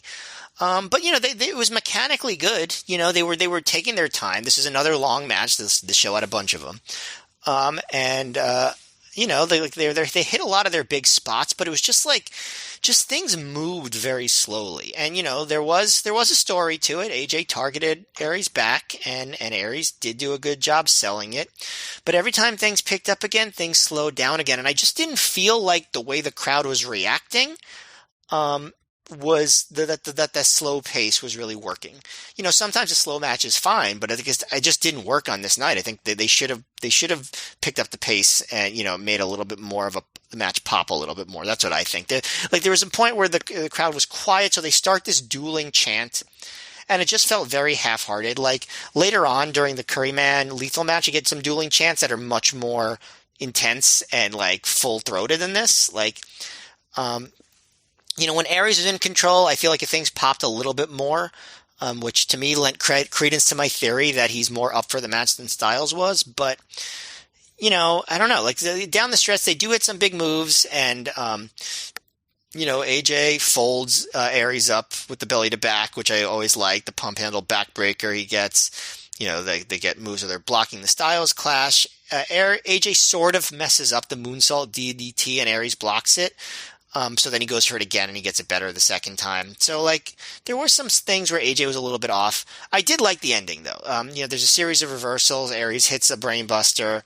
Aries tries to put AJ into the position for the 450, but AJ gets a roll-up for 2, and Aries hits him in the head, goes back up, but AJ stops him on the top rope, and they struggle on the top rope, and AJ hits the Pele kick while Aries is on the top rope, which causes Aries to slump down, and that's when Styles gets him into the Styles clash off the middle rope for the 3 count. So I like that, but I don't know. There was when I say there was something missing from the match, I would say there was a lot missing in terms of what you might expect. So this was pretty disappointing, despite being mostly well executed. Yeah, I would say this was a good, as in like maybe 3.5 star, but like it's not as good as the opener. And from these guys, especially when this, again, I don't know if this was why it was booked, but it kind of felt like a make good for, you're not getting Joe on the show, so we're going to give you this. I completely agree with what both you guys said, everything you said about this match, about these guys seem slightly not in sync with each other, which, sometimes happens when you're wrestling a guy for the first time in a singles match. And yeah, I even agree about AJ, Matt, you're saying maybe AJ, it didn't look like his heart was all the way in it. And I know the boys on the Honorable Mention podcast have said sometimes that the thought, maybe with some in and out of the company, was that when AJ came back to Ring of Honor after the whole TNA kerfuffle where they pulled the talent in 2004, that he was never quite as all out again in Ring of Honor at that point. I feel this is one of the first big matches where you really can really accuse him of that. I mean, not that he was great, but I think this is one of the matches where you really notice, like, this does not feel like he is giving you everything he has. it really, the pace is a little slower than you might think. Like Joe said, it never really reaches that last gear of like speed, intensity, excitement that you'd want from these two. It's two wrestlers with good looking offense running through all their cool looking signature offense, but not really doing much above that. And there's a few moments where it's a little hinky. Like you guys mentioned, Aries selling is really good. I love that Aries is one of the guys that when a body part is injured, he will literally scream things like "ow, my back," which is so corny, but I love it. I love when wrestlers just literally say, "ow, this body part hurts." I do that when I'm in pain at a certain body part. Like, oh, my leg is killing me. Like I'll say that. Like, so why not? Yeah, I would. More wrestlers need to get verbal with that kind of stuff. I will say I would have been more disappointed in this match months ago, but I feel like, Matt, we've seen in 2005 a bunch of Ring of Honor matches that looked better on paper and then that looked great on paper and turned out to be just good. And so a few months ago, I feel like if I'd seen this, I would have been way down this. At this point, I feel like it kind of ended up being what I thought it would be. Not what I hoped it would be, but kind of what I thought it would be. Well, also, like, if this was a match that was as good as it could have been in 2005, like, you'd have remembered it in the first place. You know what I mean? Yeah. Because it would have been, amazing, Especially when it was, I think, the first time these two wrestled each other. Yeah, there should be, if it was a good match, this should be very memorable, and it isn't. That ugly looking botch of the Styles, where he does the springboard moonsault into the reverse DDT. That's the spot where you really see the miscommunication, because it felt they redo it moments later, and even on the second time where it technically hits, it still doesn't look it. It felt like both times Aries was going down before Styles was ready to go down, and it just, like, to me, that kind of some of these two just weren't quite on the same page on even their normal stuff here. It, almost like Aries didn't know how to take the move. And as for the finish, even the finish I thought was a little weird, where, like, Matt, I agree, it was kind of fun the way it was set up, and it was a natural setup in the sense that Aries finishes the 450, so it only makes sense that if AJ's able to counter it puts Aries in perfect position for the second rope Styles Clash. But I felt like the second rope Styles Clash, doing like a top rope or second rope version of your big finisher, that's the kind of thing you see in, like you say, for a big, huge finish of a major match. And this match, they did not wrestle this match, especially AJ, like it was a big match. And then to all of a sudden see him pull out like a second rope Styles Clash, I was like, well, that seemed like a move out of a different match, like a bigger version of this match. But overall, disappointing, but still good, but disappointing. After the match, AJ raises Aries' hand, and Aries points to AJ's X Division title, which is something that AJ carried to the ring. He was X Division champ at this time. So, definitely we're seeing the signs of a lot of guys in Ring of Honor now working TNA at this point, where they're at, they don't really acknowledge it on commentary, but, they're kind of building up something that's not going to be in Ring of Honor. AJ leaves. Aries gets a big chant from the crowd, but then Prince Nana and Alex Shelley storm the ring and beat him down. Jade Chunk runs in to attack Nana. Nana picks her up, and only for Jade to counter into a pretty nice tornado DDT. The coolest thing she's done so far, for sure, was that spinning DDT. Definitely. Shelley then corners Jade, but a recovered Aries lays him out with a forearm. Aries then hits Nana with the brainbuster and wipes his crotch with Nana's headdress. So just continuing the Gen Next feud here. Then it's intermission time. It's intermission, and Gary Michael Capetta is backstage with Jay Lethal. Gary says Jay's mentor, Samoa Joe, is excited to see Jay take on someone that Joe has had a problem with recently, Christopher Daniels. Lethal points out this is the first show in a streak of 61 shows that Joe has had to miss, which, as we talked about earlier, that doesn't seem to be the case. Jay promises that he will do Joe's bidding and pin Daniels tonight, and then he says when Joe comes back, they have tag team titles to win.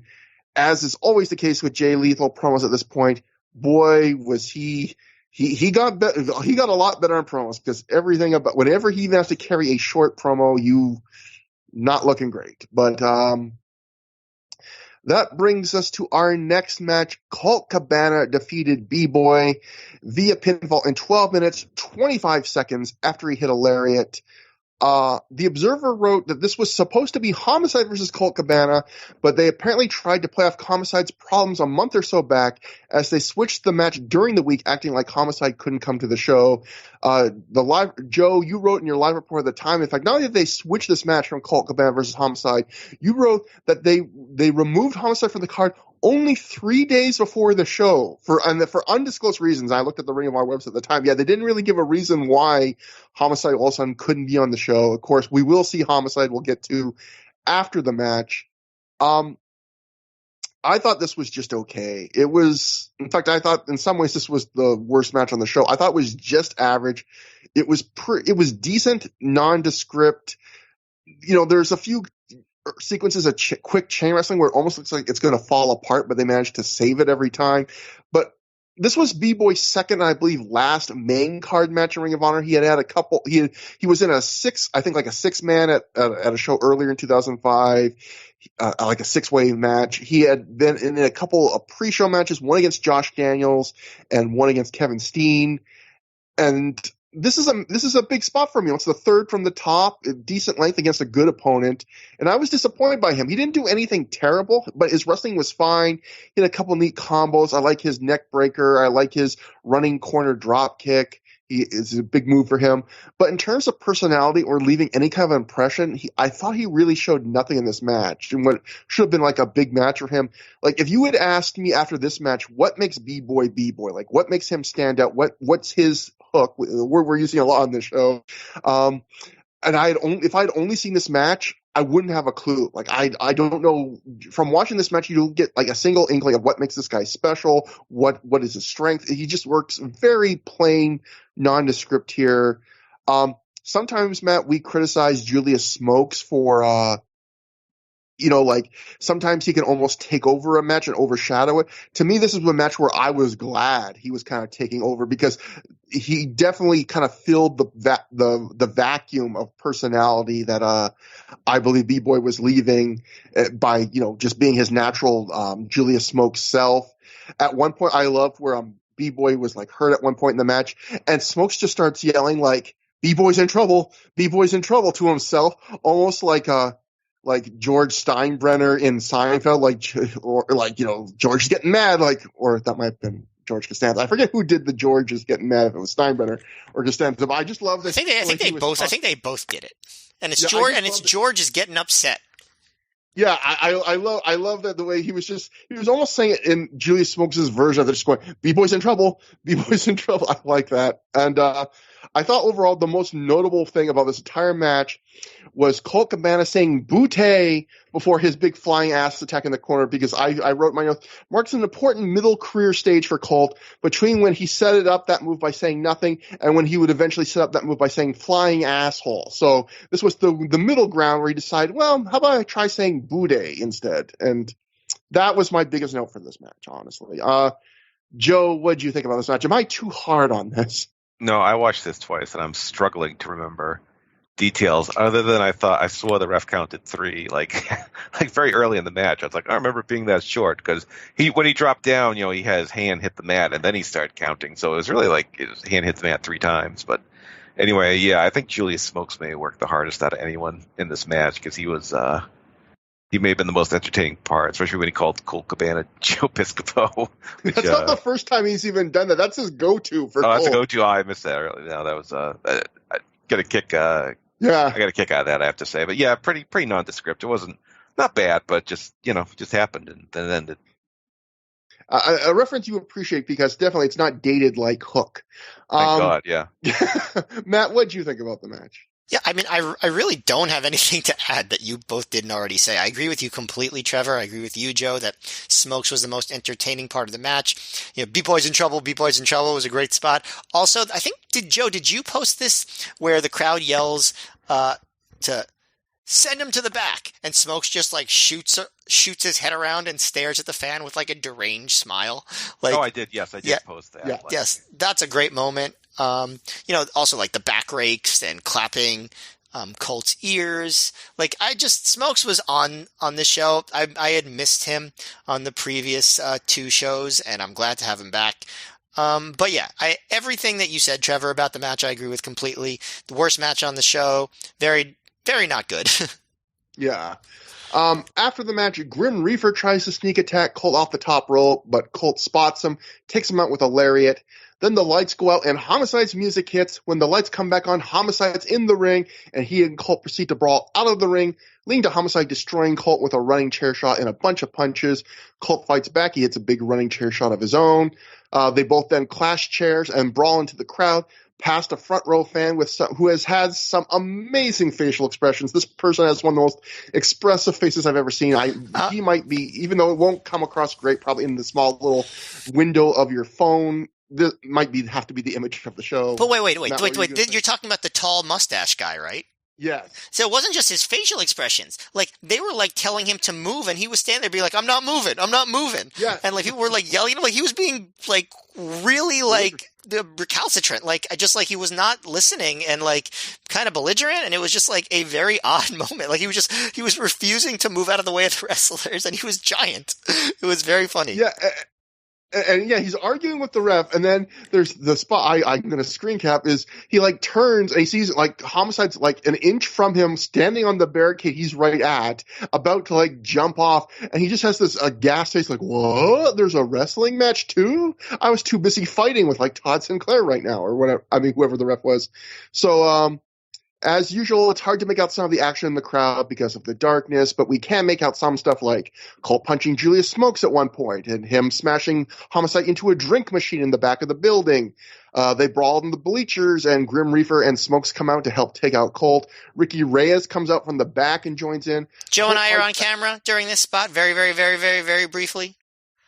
Yes, Joe shared an image of that with us privately when we was rewatching the show, and Matt said, do not use that as a photo. I'm not going to use it, but fans, just look in the crowd and just imagine who Matt and Joe are, because it's going to be two of them.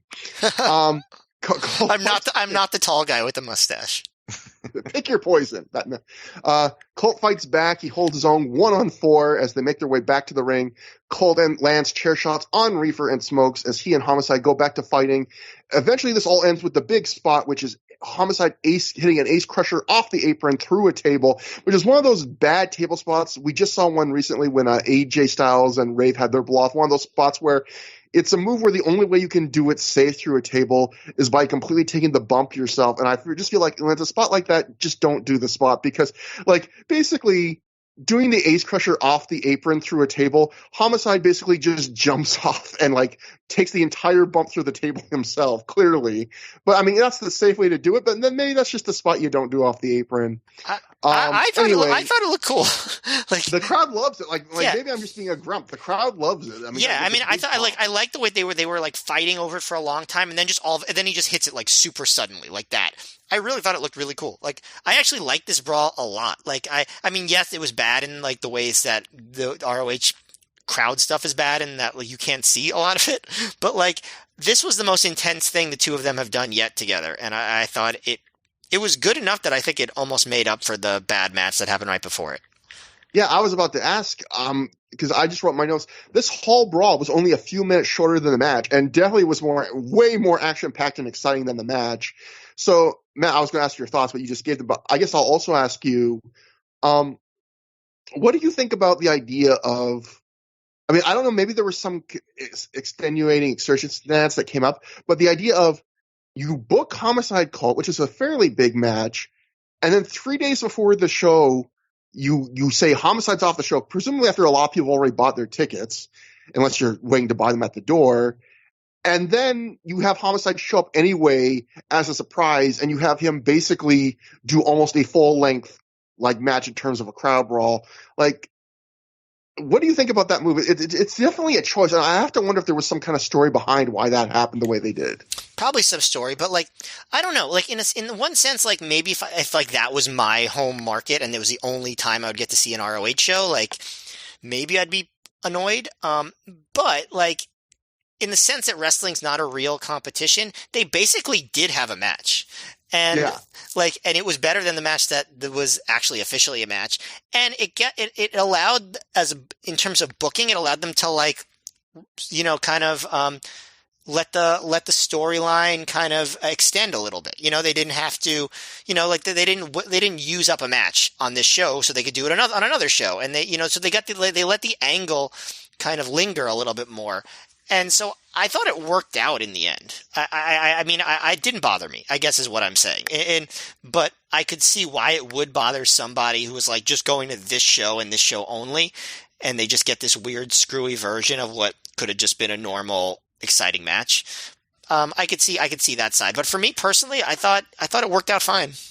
Yeah, I can see both sides of it. Joe, like, what did you think about that kind of stuff, and how fun was it to just see the brawl like go right past you? No, yeah, I mean, I just assume they're like, well, we don't want to do the match yet. We'll just, pull the swerve. And I don't think that's ever really a good idea to announce a match and then kind of renege on it after people presumably bought their tickets.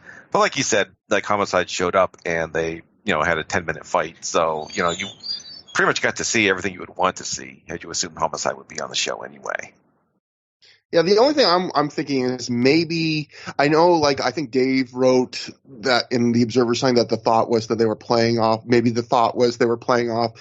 that story that happened like a month or two or whatever earlier, where there was thoughts that Homicide might not be able to work a show because of some like parole problems. So maybe they were trying to play off of that. I know Homicide was having shoulder problems around this time. I don't know if they had already started or they were about to start, but maybe there was a thought, this is just me speculating, that like, doing an impromptu crowd brawl instead of a match would be a way to kind of, Homicide, he did quite a bit of brawling here, but he didn't have to take many bumps. So maybe they thought, hey, this is almost like a semi-night off while still using him.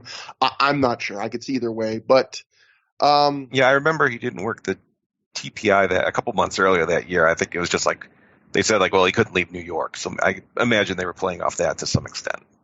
Yeah, so definitely there's different reasons why. Again, I have no idea. That brings us to the semi-main event. Jay Lethal defeats Curryman, scored to the ring by Allison Danger via pinfall in 22 minutes, 30 seconds after he hits a dragon suplex. So after Lethal makes his entrance, out comes just Allison Danger in a latex nun outfit, I guess 2 days before Halloween, although she probably would wear this at various points because it's the prophecy. Danger finally gets to talk. I was so annoyed that she hasn't gotten to say anything in months.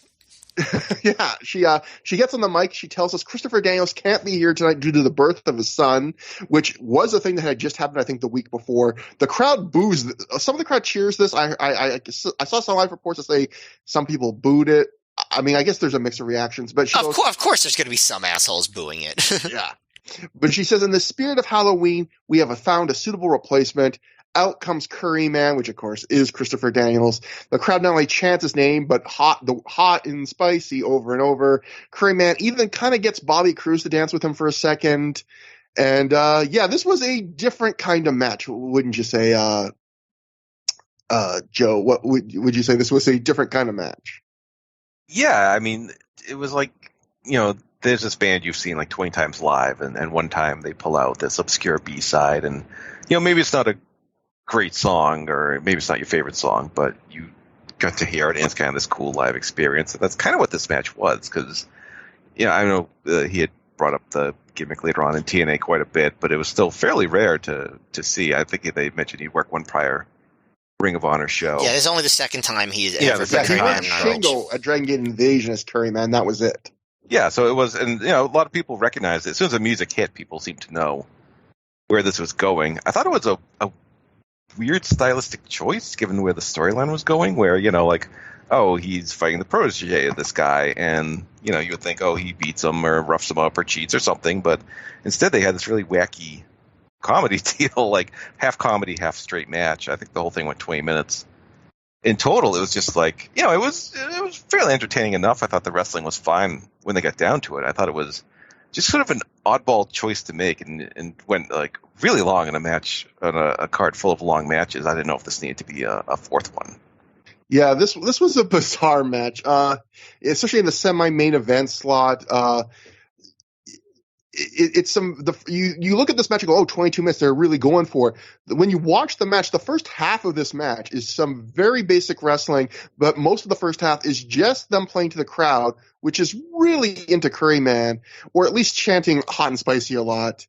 And then there's a ton of different dance spots. It gets to the point where the crowd's requesting so many dance spots, The ref dances a tiny bit. Lethal ends up doing some dancing.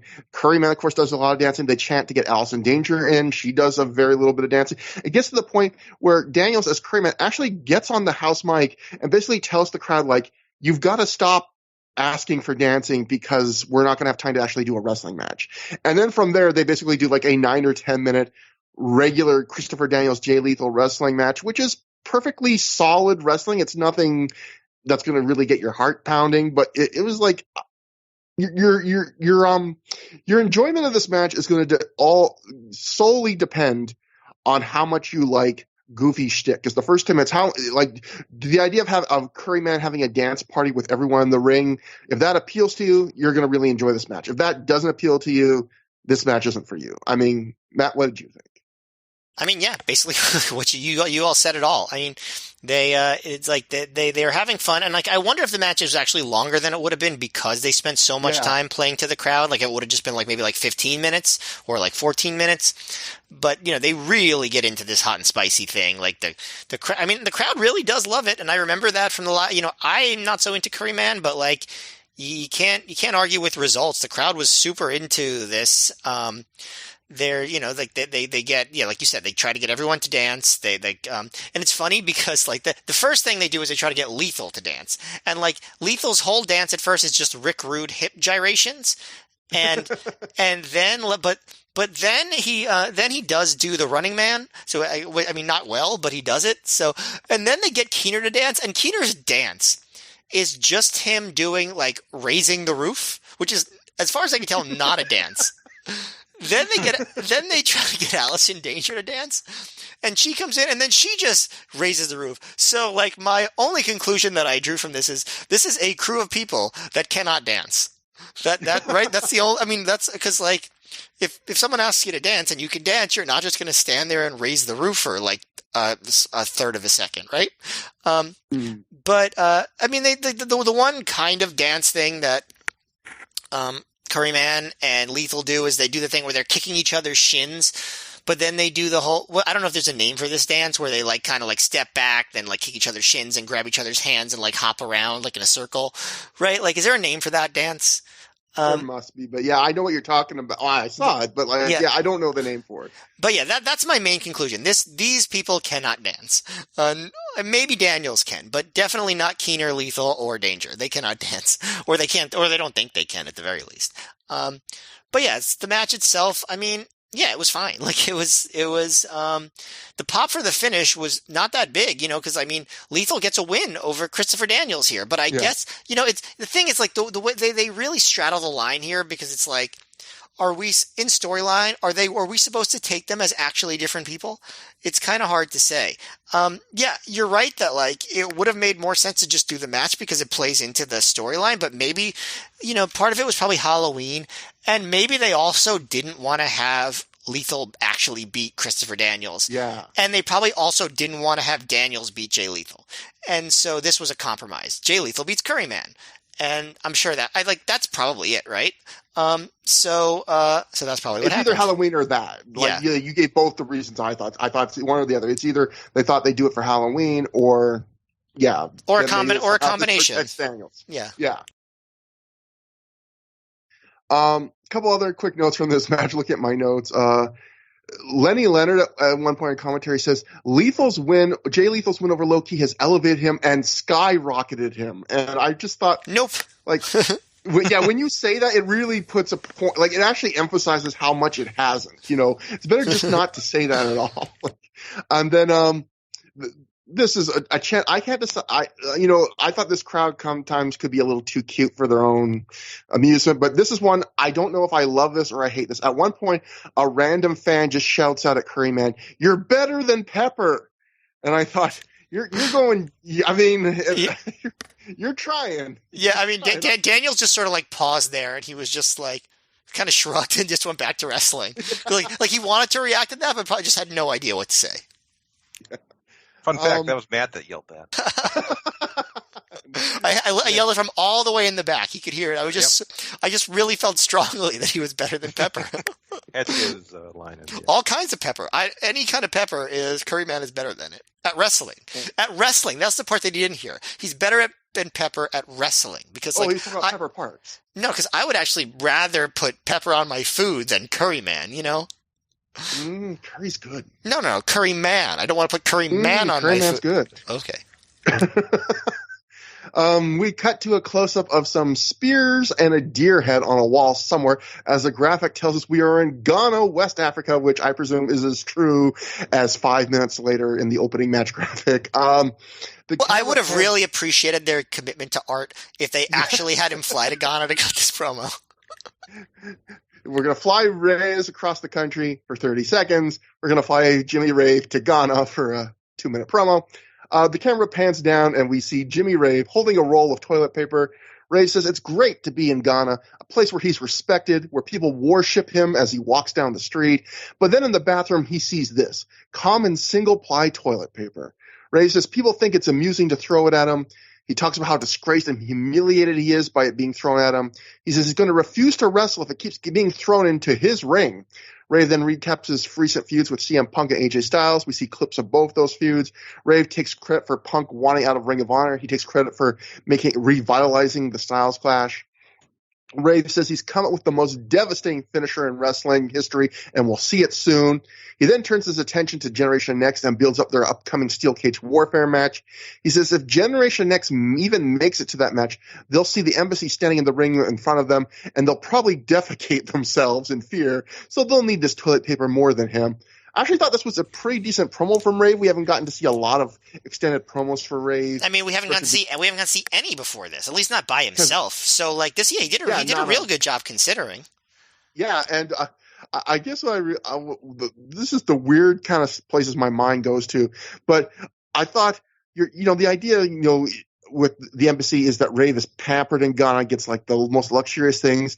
And then he makes a point that Rave tells us of standard, look what I see in the bathroom, standard single-ply toilet paper. And my mind immediately went to, Prince Nana wouldn't cheap out on single-ply. Like, come on, that's a lapse in storyline, judgment here. But otherwise. Yeah, honestly, the toilet paper looks soft to me.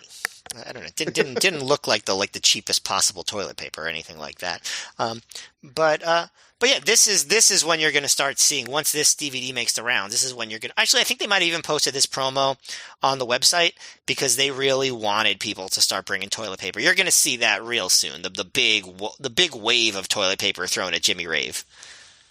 Yeah, I do think this was the era, and obviously the Wayback Machine on the archives on the websites that let you go back and see websites as they were at the time. Very spotty with Ring of Honor and other sites at this point.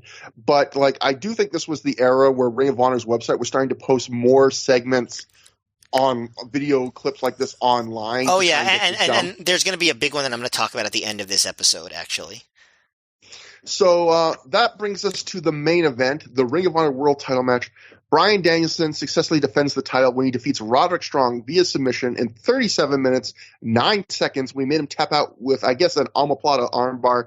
So I have a lot to say about this match. I'm going to try and say some and then break it up. But I think this match is secretly very important to Bryan Danielson's career. And I think Bryan Danielson even would say that in some ways. So we'll go first right away, actually, to his book. Bryan Danielson, but he wrote it as Daniel Bryan.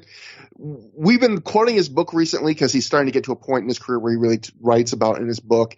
And the last time where we left off in his book, he had talked about, it was after the double shot with the Aries and Carino matches, where he talked about the Aries match and how it was good, but the crowd didn't react the way he wanted and he needed something. And so we're going to pick up right where that left off because that's where he talks about this match. So Bryan wrote, I knew I needed to change something or my title reign was going to bomb. It wasn't until I was in the ring wrestling Roderick Strong that I found the answer. The fans in Connecticut were fully behind Roderick, with a few of them jeering me. I started to subtly get more aggressive, then became less subtle about it. That kind of transition isn't so strange in wrestling, but my thought process changed. I am the Ring of Honor World Champion, and this guy isn't in my league. In fact, not only is Roderick not in my league, nobody's in my league. Not anybody in Ring of Honor, not anybody in WWE. I am the best, and I will prove it every night. that night, after I beat Roderick, I cut a promo about being the best in the world, and it stuck throughout my 462-day reign. It doesn't sound that great now, since people have heard both Chris Jericho and CM Punk claim to be the best in the world on national TV. But at the time, nobody had consistently made that claim in years.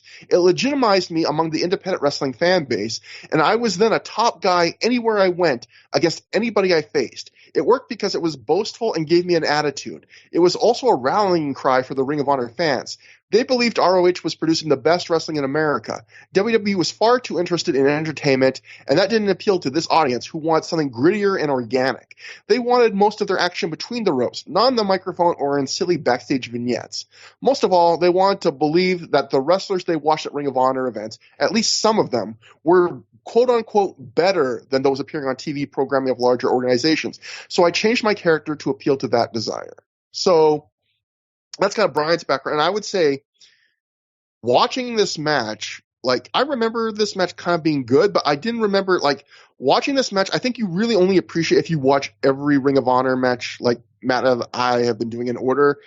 I really do feel like this is the match where, like Bryan basically says in the book, I feel like to watch this match is to watch a match where a guy had almost all the ingredients and he finds the last piece that brings it all together. And also actually seeing his epiphany on screen in real time. That's the other thing. Yeah, and it's an amazing match in that sense. And I feel like the thing that he was missing was cockiness. Not cocky. Like, here's the thing. Like, Bryan had almost all this match, in my opinion, is like the birth of the quote-unquote best in the world Bryan Danielson, which is the Bryan Danielson we still see aspects of, I would argue, to this day. I would argue recently in AEW, you've been seeing a lot of this Danielson. In fact, on these AEW Rampage where he gave the big smirk to kind of the patronizing smirk to Jon Moxley after he won his comeback match, like, that Danielson's kind of birthed in this match. And I feel like most of the aspects that make this Danielson, he already had. Like, Bryan always wrestled with a bit of a mean streak. He always wrestled better. I feel like the dirty secret of Bryan Danielson, for people that just know him in WWE, where he wrestled mostly as an underdog, the dirty little secret is Bryan Danielson is even better when he's kind of like the dominant guy in his matches, I believe, when he's kind of the one that's leading and is the favorite. His offense has always been kind of snappy and more stiff and mean, and kind of, submissions where he would kind of torture the guy. And, he always wrestled in the ring like he was great, like he knew he was great and like he was confident, but he didn't really act between the moves like that. And that's what he brings in this match. So you watch this match, and I feel like I think the tone he finds is early on when the crowds kind of, not even all the crowds, like a lot of the crowds behind Danielson, but when even just some of the crowds getting behind Strong, like, what I love how he plays it, what that epiphany Matt just mentioned, I think, is the way he plays it. So many wrestlers would just start get like really mad at the crowd or stuff. And what Bryan does, it's really fascinating. He gets like this smirk. Doesn't get mad. He gets bemused by it. It's almost this thought of like, oh, you guys think he's better than me? You think he has a chance to beat me? And all during the rest of the match, he just rubs it in their faces. Like, he dominates Strong to a fair. He doesn't completely eat him alive, but he takes a lot of this match. And constantly during the match, he's starting to like, what do you think about Roderick now? And he's just smirking so much. And it's the birth of that kind of Danielson where he is just so confident and so in control of everything. And he's just loving, being in that role. And he just loves, he's not the mustache twirling evil guy. He's more of just you guys really think that these people are on my level? Really? Like, I'm just going to rub it in your face. And like, at every moment, I'm going to show you, oh, look what I've just did to him. You really remember when you guys were chanting for him? You thought he was that good? And I think this match is great. This is one of my favorite matches of the year, except for a thing we'll get to in a sec. And I feel like it's a masterclass from Bryan Danielson. Strong is good, but this is the Bryan Danielson show. This match is funny. Like, you look at a match to this length, to me, it flies by. And I think a lot of times you would look, a Bryan Danielson match that goes 37 minutes. And you would think, oh, it's going to have a ton of mat work, a ton of submissions. It doesn't have much mat stuff. And it doesn't have nearly as many moves in general. Like, so much of this match, like, is space. It's more of a slower pace. And I think Danielson is perfect in this match at knowing at when to kind of stop and emote to the crowd, and he does a lot of it, and it lengthens the match, but yet it's all just as entertaining as the moves. Like he knows every moment when to like stop and turn the crowd and kind of like dwell on a moment of like, yeah, I'm kicking this guy's ass, aren't I? And I think Strong, just like Danielson, works best, I think, as the front runner. I think Strong actually works best a lot of the time as the underdog. Like they work this match where I think it's 21 minutes in before he hits a backbreaker. And I think we saw this with a Punk Strong match where I think sometimes Strong works best. His offense is so explosive and exciting, and it works sometimes really well when you work a match where you kind of prevent him from doing it, and you just tease it until the crowd can't wait for it, and then you have him just explode. And Danielson really controls it you're just begging for him to start hitting a backbreaker and go for it. And so finally, it all comes down to the end, because I would say, I don't know if this is one of my favorite Danielson matches in Ring of Honor up to this point, because he's had some great ones, but I would say in terms of a personal performance, I think this is one of Danielson's best personal performances. But then we get to the end, and the end is very controversial. I really don't like it. So for those who have not seen, the end is a worked shoot. It is 37 minutes into this match. Danielson and Strong get into a strike exchange. They're throwing like forearms back and forth, elbows, whatever. Eventually, Danielson just goes down in a heap. He sells that he's been legit knocked out. He is motionless, face down on the canvas. Strong tries to turn him over for a pin. He is dead weight. Danielson eventually, after a little bit of this, pops up mad, like clear-eyed, and he goes into it quickly with Strong. He's pissed off, and he takes him down to this like omoplata where he submits Strong with like his legs in this MMA-ish arm bar that's very kind of fancy looking. Immediately after that arm bar, Strong doesn't sell. He immediately rolls out of the ring and starts swearing at Danielson like that wasn't the planned finish. Danielson swearing back at him and spits at Strong from the ring, and Strong immediately just goes to the back. And I've already talked so much that I'm going to give it to you guys first, but I will say we do have an explanation for how they came out with that. But this was a work shoot. It was I guess it kind of did fool some people at the time. I want to know if you guys were fooled at the time, but I'll get into it more because I already talked so much, but I really don't like that finish. But overall, I love this match apart from that finish. Joe, what'd you think about this? Well, first off, they cut off the final countdown before the chorus. I couldn't believe it. They were clearly getting used to doing that entrance. Yeah. You often hear about how, the old school NWA champion would go into a territory and put the local wrestler over as much as possible. And that's what this match felt like to me, even though, both guys do work in the same promotion. But you knew it wasn't Roddy's time yet, and also Bryan probably wasn't going to lose the title anytime soon. But Bryan put him over so strong, no pun intended. And it was kind of, he worked heelish throughout. He wasn't like, cheating, hitting with chairs. He would hold on to moves when Roddy got in the ropes for a couple extra seconds. He'd go to the eyes, things like that. He'd bail when he got chopped. He'd have to kind of find a bit of a shortcut to get his way back. And I know you've talked about this. You see the light bulb going off over his head as this match goes on. You could tell he was having a ton of fun with this as well. And you mentioned this. I was really struck by the minimalism of this. They mentioned Roddy did do a backbreaker for the first 21 minutes of the match, and you look at it, there weren't a ton of moves in this. They were just it was just simple, basic wrestling that was executed at the highest level possible. And a 37-minute singles match, it's a long match today. I feel it'd be a lot more common. I mean, back then, that's very rare to have any match go this long, and it really didn't feel that way. I thought maybe there was kind of a minute or two. It was kind of okay, wrap it up. But to have a 37-minute match go that long and not feel that way for the vast majority of it is really an accomplishment. And I remember, as far as the ending goes, I remember live, I thought Danielson was just dead weighting. I thought he dead weighted him. I didn't know the story was he got knocked out, and then he dead weighted him and then kind of suckered him in for the finish. And then they did the work shoot thing. We were just all kind of confused by it at the end, and I guess I'm still kind of confused by it even with commentary all these years later, but that doesn't really take away from the awesome work in this match.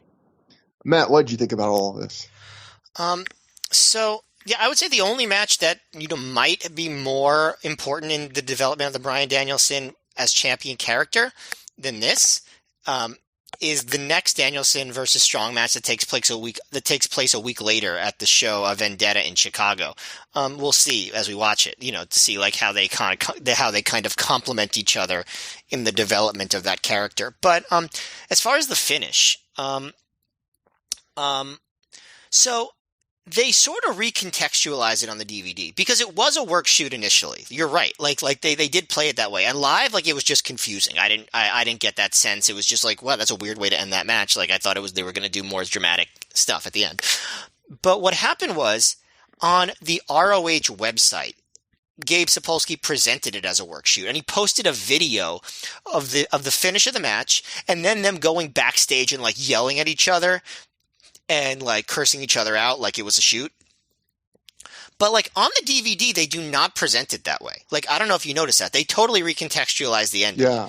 That is not presented as a work shoot on the DVD. It is just presented as a finish where Strong stiffed him, knocked him out, and Danielson came to and was real pissed and tapped him out real quick. Because there was a huge, or maybe not huge, but there was a big backlash against the work shoot thing. People didn't like that. Which, understandably, it's annoying when they do that. So the work shoot did not go over well. So by the time they ended up producing the DVD, they dropped that angle completely. So if you watch this DVD and didn't know about what Trevor said, you would not know this was a work shoot, I would say. I mean, the thing that happens is, they start spitting at each other and like screaming at each other right after the match. And Roderick immediately goes to the back. They don't shake hands afterward. Like that's all to play into the work shoot. But the announcers never acknowledged that anything weird was happening. They just play it as a finish. So it's interesting. It's like it's a work shoot, but also it's not. I thought that was pretty interesting. Yeah. In terms of the match, like the quality of the match, what did you think? Because I'll say this, and this might be controversial. I don't know how I feel about it because of the finish, but I would say with a good finish, I actually think I like this match more than Danielson versus Gibson, which I think is all a great match. But I love this match. I didn't like it as much as you, but that's fine. I thought it was really good. I thought like all the stuff that you said was good about it was what made it really good. Danielson, developing that character, his playing to the crowd. I liked that. Like he'd be the one trying to wear out Strong with chops, and eventually Strong would just hit him with a chop, and he would just be like, fuck this, I'm out of here, and like just stop the match in its tracks whenever he got chopped. I like that. I thought it was really stiff, like the really hard hitting, more so than most Danielson matches we've seen previously. I think it was really good in the development of Roderick Strong. I think it's a great match. I think that they had better matches in them, and they had better matches. So we're going to see that, and we'll see if you end up agreeing with me about that. As a one-man performance, I can't get over how much I loved watching it all these years later. I was shocked how much I liked it. There's so many great little moments. Like you mentioned, like Danielson always taking one chop and then going to the floor in frustration, how he works that kind of frustration. There's one point where after some exchange, Danielson turns to a fan in the crowd and he yells, he goes, +2 points for me. And I thought, what's the scoring system Danielson's working in his own head? Like he goes, +2 points. I go, two point, what? I just love, I don't know if maybe the fan referenced something to him, but it's so funny. And there's just stuff like Danielson is such a lovable dick here. At one point, he just slaps Roddy real hard in the face where, like he offers Roddy a handshake, and when they go, he just slaps him really hard in the face. They also do the thing where he's like, Joe's not here, I might as well do the ole kick, and that's when the announcers really start treating him like a heel because they're like, he wouldn't, and then he does it, and then the crowd asks him to do it over here, like in a different spot, like they do for Joe, and Danielson's like, over there, and like teases he's going to do it, and then he holds up his middle finger and says, fuck off, which is by far the most heelish move he did in the whole match, I would say. And he's doing just stuff like he's dusting off his hands after he just does a shoulder block to Roddy, or and obviously like he had already been doing the I have till 5 stuff for a few shows before this, but he's really leaning into it here, and it's perfectly fitting. this new wrinkle he's really found in this match. He's yelling to the fans like, "How about Roderick now?" He's stopping chops from Roderick with an eye poke. And like he did a little bit of that in previous matches, like definitely in the Gibson match. He was like, "How do you like James Gibson now?" and all that stuff, or like, let's hear it for the champion James, like stuff like that. But like he really like, I don't know, he crystallizes it almost into like what it is meant to be. I don't know, it's hard to explain, but it's synthesized into something that's that's like a complete package. But like you're gonna see, I mean, I don't know how well you remember the match from Chicago the next week. But I don't actually. Yeah, I mean, that's the match that between these two that I remember as being like a strong match of the year candidate. And when I say a strong match of the year candidate, I'm talking about like even when you think about like Joe and Kobashi and stuff like that. That's how much I liked that match at the time. I was thinking you were talking about a Roderick strong match of the year candidate. No, Hey-o. That's good. Yeah. No, but like that one to me, like we'll see. Maybe I'm wrong, but like that match I think was like this, but like perfected. But yeah, like Joe said, it's surprisingly minimalist in the amount of stuff they do. And there, like Matt said, there's some great stiffness in here. Like Roderick is really kicking him Danielson hard at one point. He does a really nasty, almost unsafe looking Davey Andrews as stomp to the Danielson's head. I love there's a moment where Danielson and Roderick have a slap battle while they're on the turnbuckles, and Danielson loses. And he does this great acting job of he just kind of crumbles off the turnbuckles to the floor. Bryan does a spinning toe hold into a figure four, and Bryan does not break out figure fours very often. Just so cool. Just such a anyway. Made all the more cool by his awesome DIY haircut.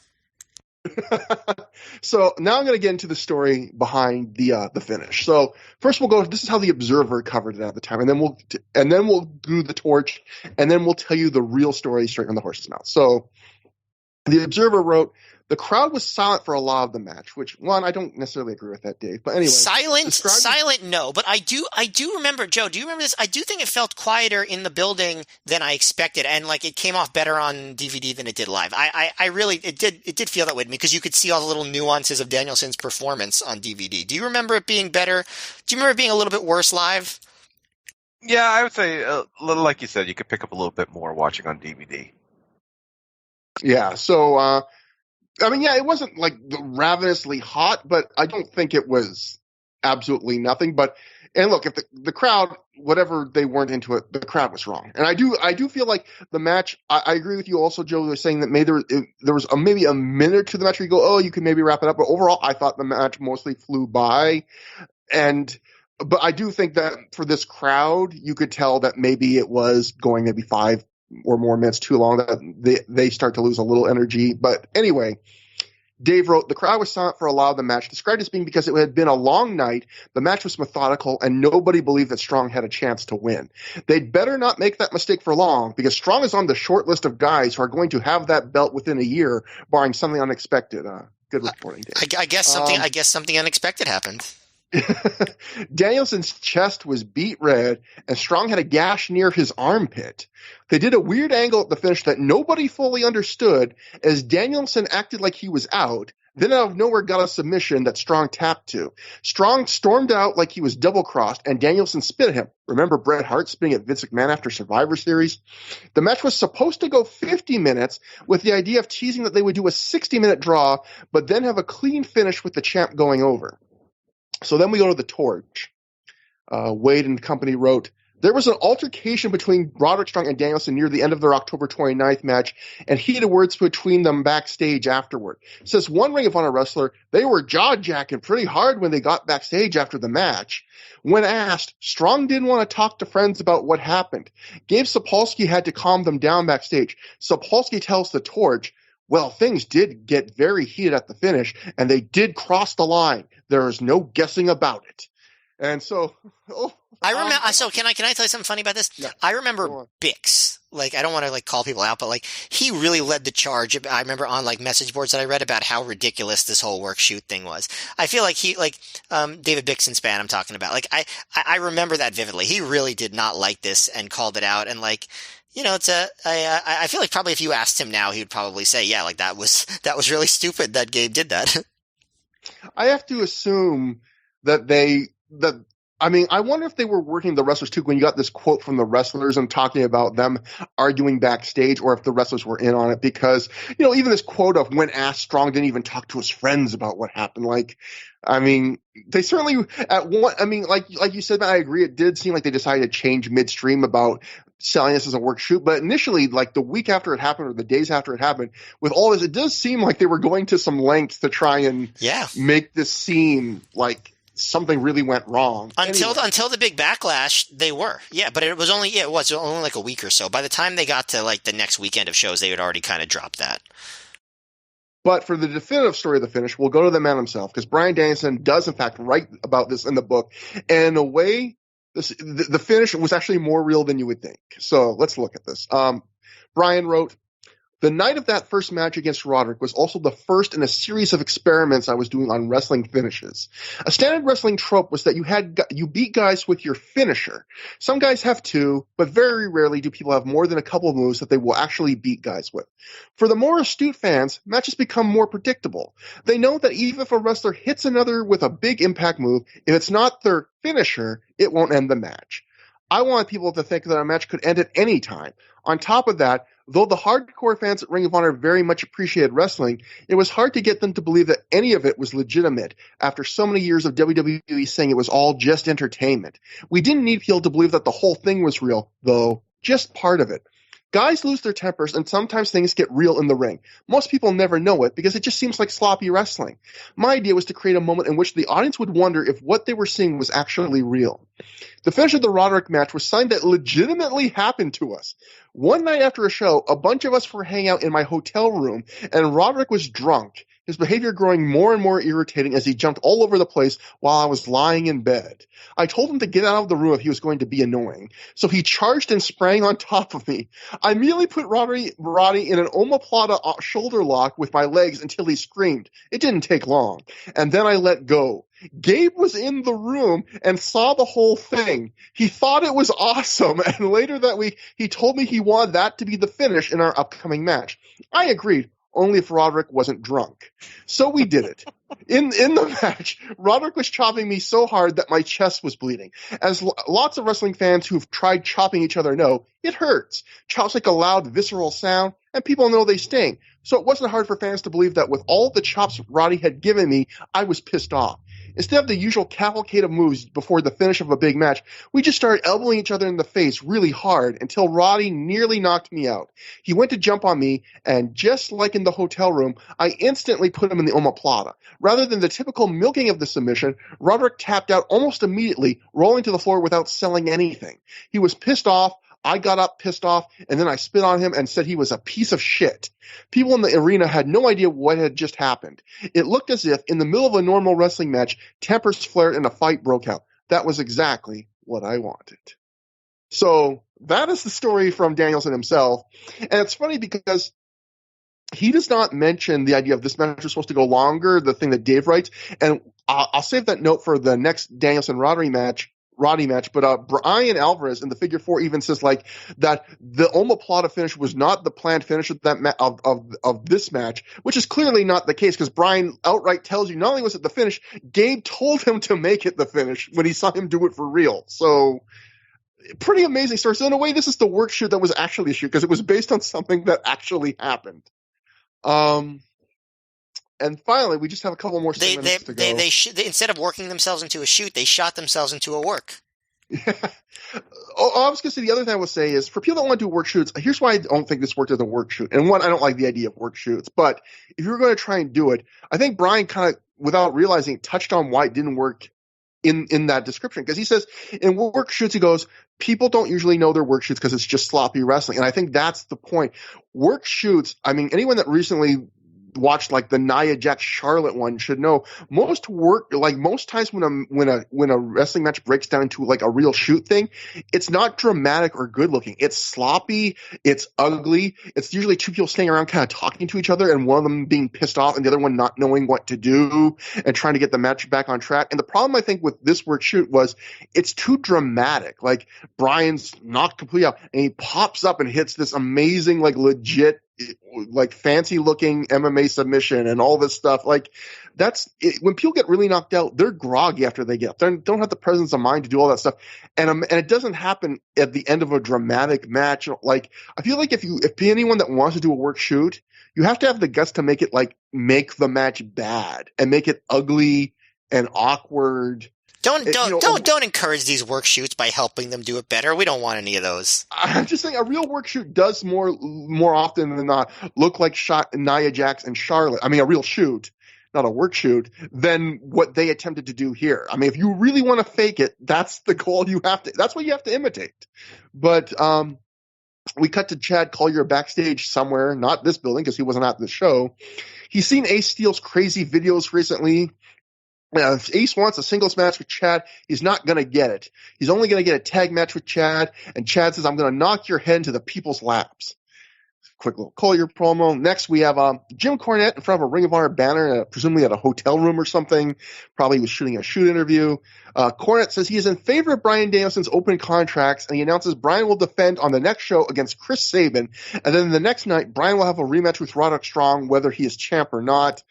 So, Matt, we had just saw on the other show where Cornette said, top 5 rankings are back, and it's none of this, impromptu stuff. Now this show, he's like, oh, yeah, I like this thing Bryan's doing where he just faces random guys in open contracts. Here we go. Yeah, and that doesn't really make Cornette look good. Like, it's not his fault, obviously. He didn't book it, but, like, to be so inconsistent, to go from literally one promo being like, yeah, I mean, we're bringing back the top 5 rankings, and that's all that's going to matter in these title matches. And to like, yeah, you know what? I like this idea of complete randos coming in and getting title shots. Even better. Yeah.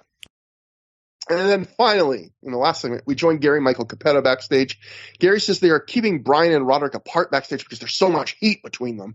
And then Christopher Daniel shows up in street clothes, dragging his luggage behind him. He apologizes for being late to the show and is shocked to find out that the show is over. Presumably this was like at 11 or midnight, and he was shocked it was over. He can't believe Jay Lethal didn't get a shot to wrestle anyone tonight. And Gary tells him, no, Jay wrestled Curryman tonight. Daniels is frustrated that he keeps missing Curryman. They're never in the same place together. BJ Whitmer and Lacey then walk into frame at this point, and BJ says Daniels has been missing a lot of things around Ring of Honor lately, and maybe he's been forgetting things, not just shows, but maybe he's forgetting the people who once backed him up. And then he and Lacey leave, and Daniels just acts flabbergasted at this cheek from this BJ Whitmer, and that is the dramatic end to the show. I do like that they finally had BJ be like, "Oh wait, Daniels, you're back." We were the prophecy while you were gone. But yeah, it's a interesting way to end the show, but yeah. So that brings us to the end of This Means War.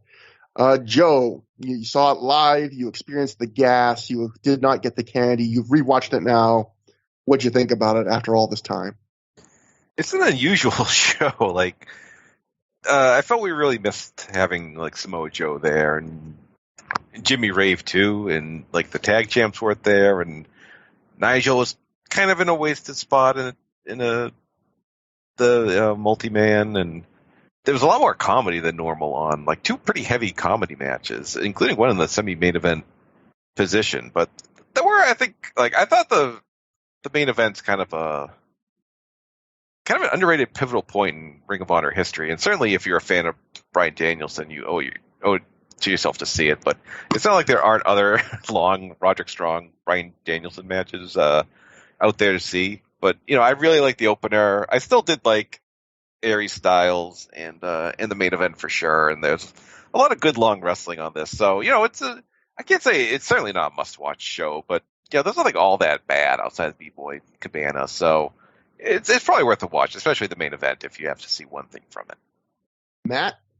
It's a pretty noteworthy show when you think about it. It feels in some ways like a B show, but it's pretty important, mainly for the Bryan Danielson stuff, like you said. But there's some interesting stuff on here. I thought that it was Claudio's big breakout match in a lot of ways, and that was really good. I did enjoy I enjoyed the Homicide Cabana Brawl. I enjoyed the comedy 4-way. And the main event was a great match, and important. So I have to say this is probably the best of the last few shows that we've reviewed, just because of that stuff. Even though there was plenty of disappointing stuff on the show too. Definitely is a bit on the weird side, but but I think good, and I think fairly noteworthy. So, again, like you're right, Joe, not a must-see show, but it's a show worth considering. At least it's definitely not forgettable. Like both you guys just said, weird but good, I think is what sums up this show. It's funny, like I really like that opener a lot, and I really love that main event. But in between, even though they're, like AJ Aries, well, disappointing, is still a decent match. I even that quick little tag match with Kid Makazi and Jason Blade, like it's not a bad show, but there's something about before the main event, I kind of had a sour taste in my mouth just because the B-Boy match wasn't good. It's about as close as you get to a below average match in Ring of Honor recently. The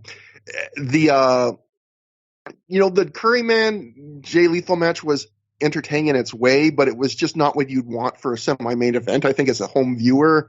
And it just, there's something weird about this card when you think about two of the top three matches on this show were Homicide and Colt Cabana and Jay Lethal and Christopher Daniels. And both those matches technically don't happen, but yet they both technically, in a way, kind of do happen. Like, it's a weird show in that sense, even, And, yeah, I agree.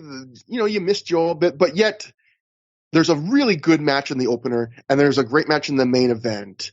And it's just, to me, those are really good bookends for the show.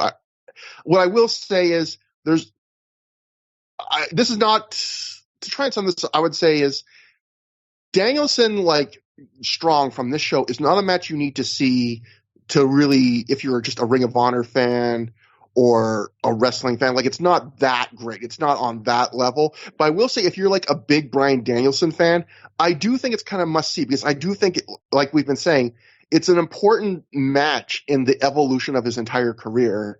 And I do think if you're really into him, you really should go out of your way to see this one match because it's an important moment. And like Matt mentioned, I think it's a match where you can literally like see, I mean, not literally, there's not an actual filament here, but like you can see the figurative light bulb go off above Danielson's head during that match. Like, I think, Matt, you put it great when you said it that way.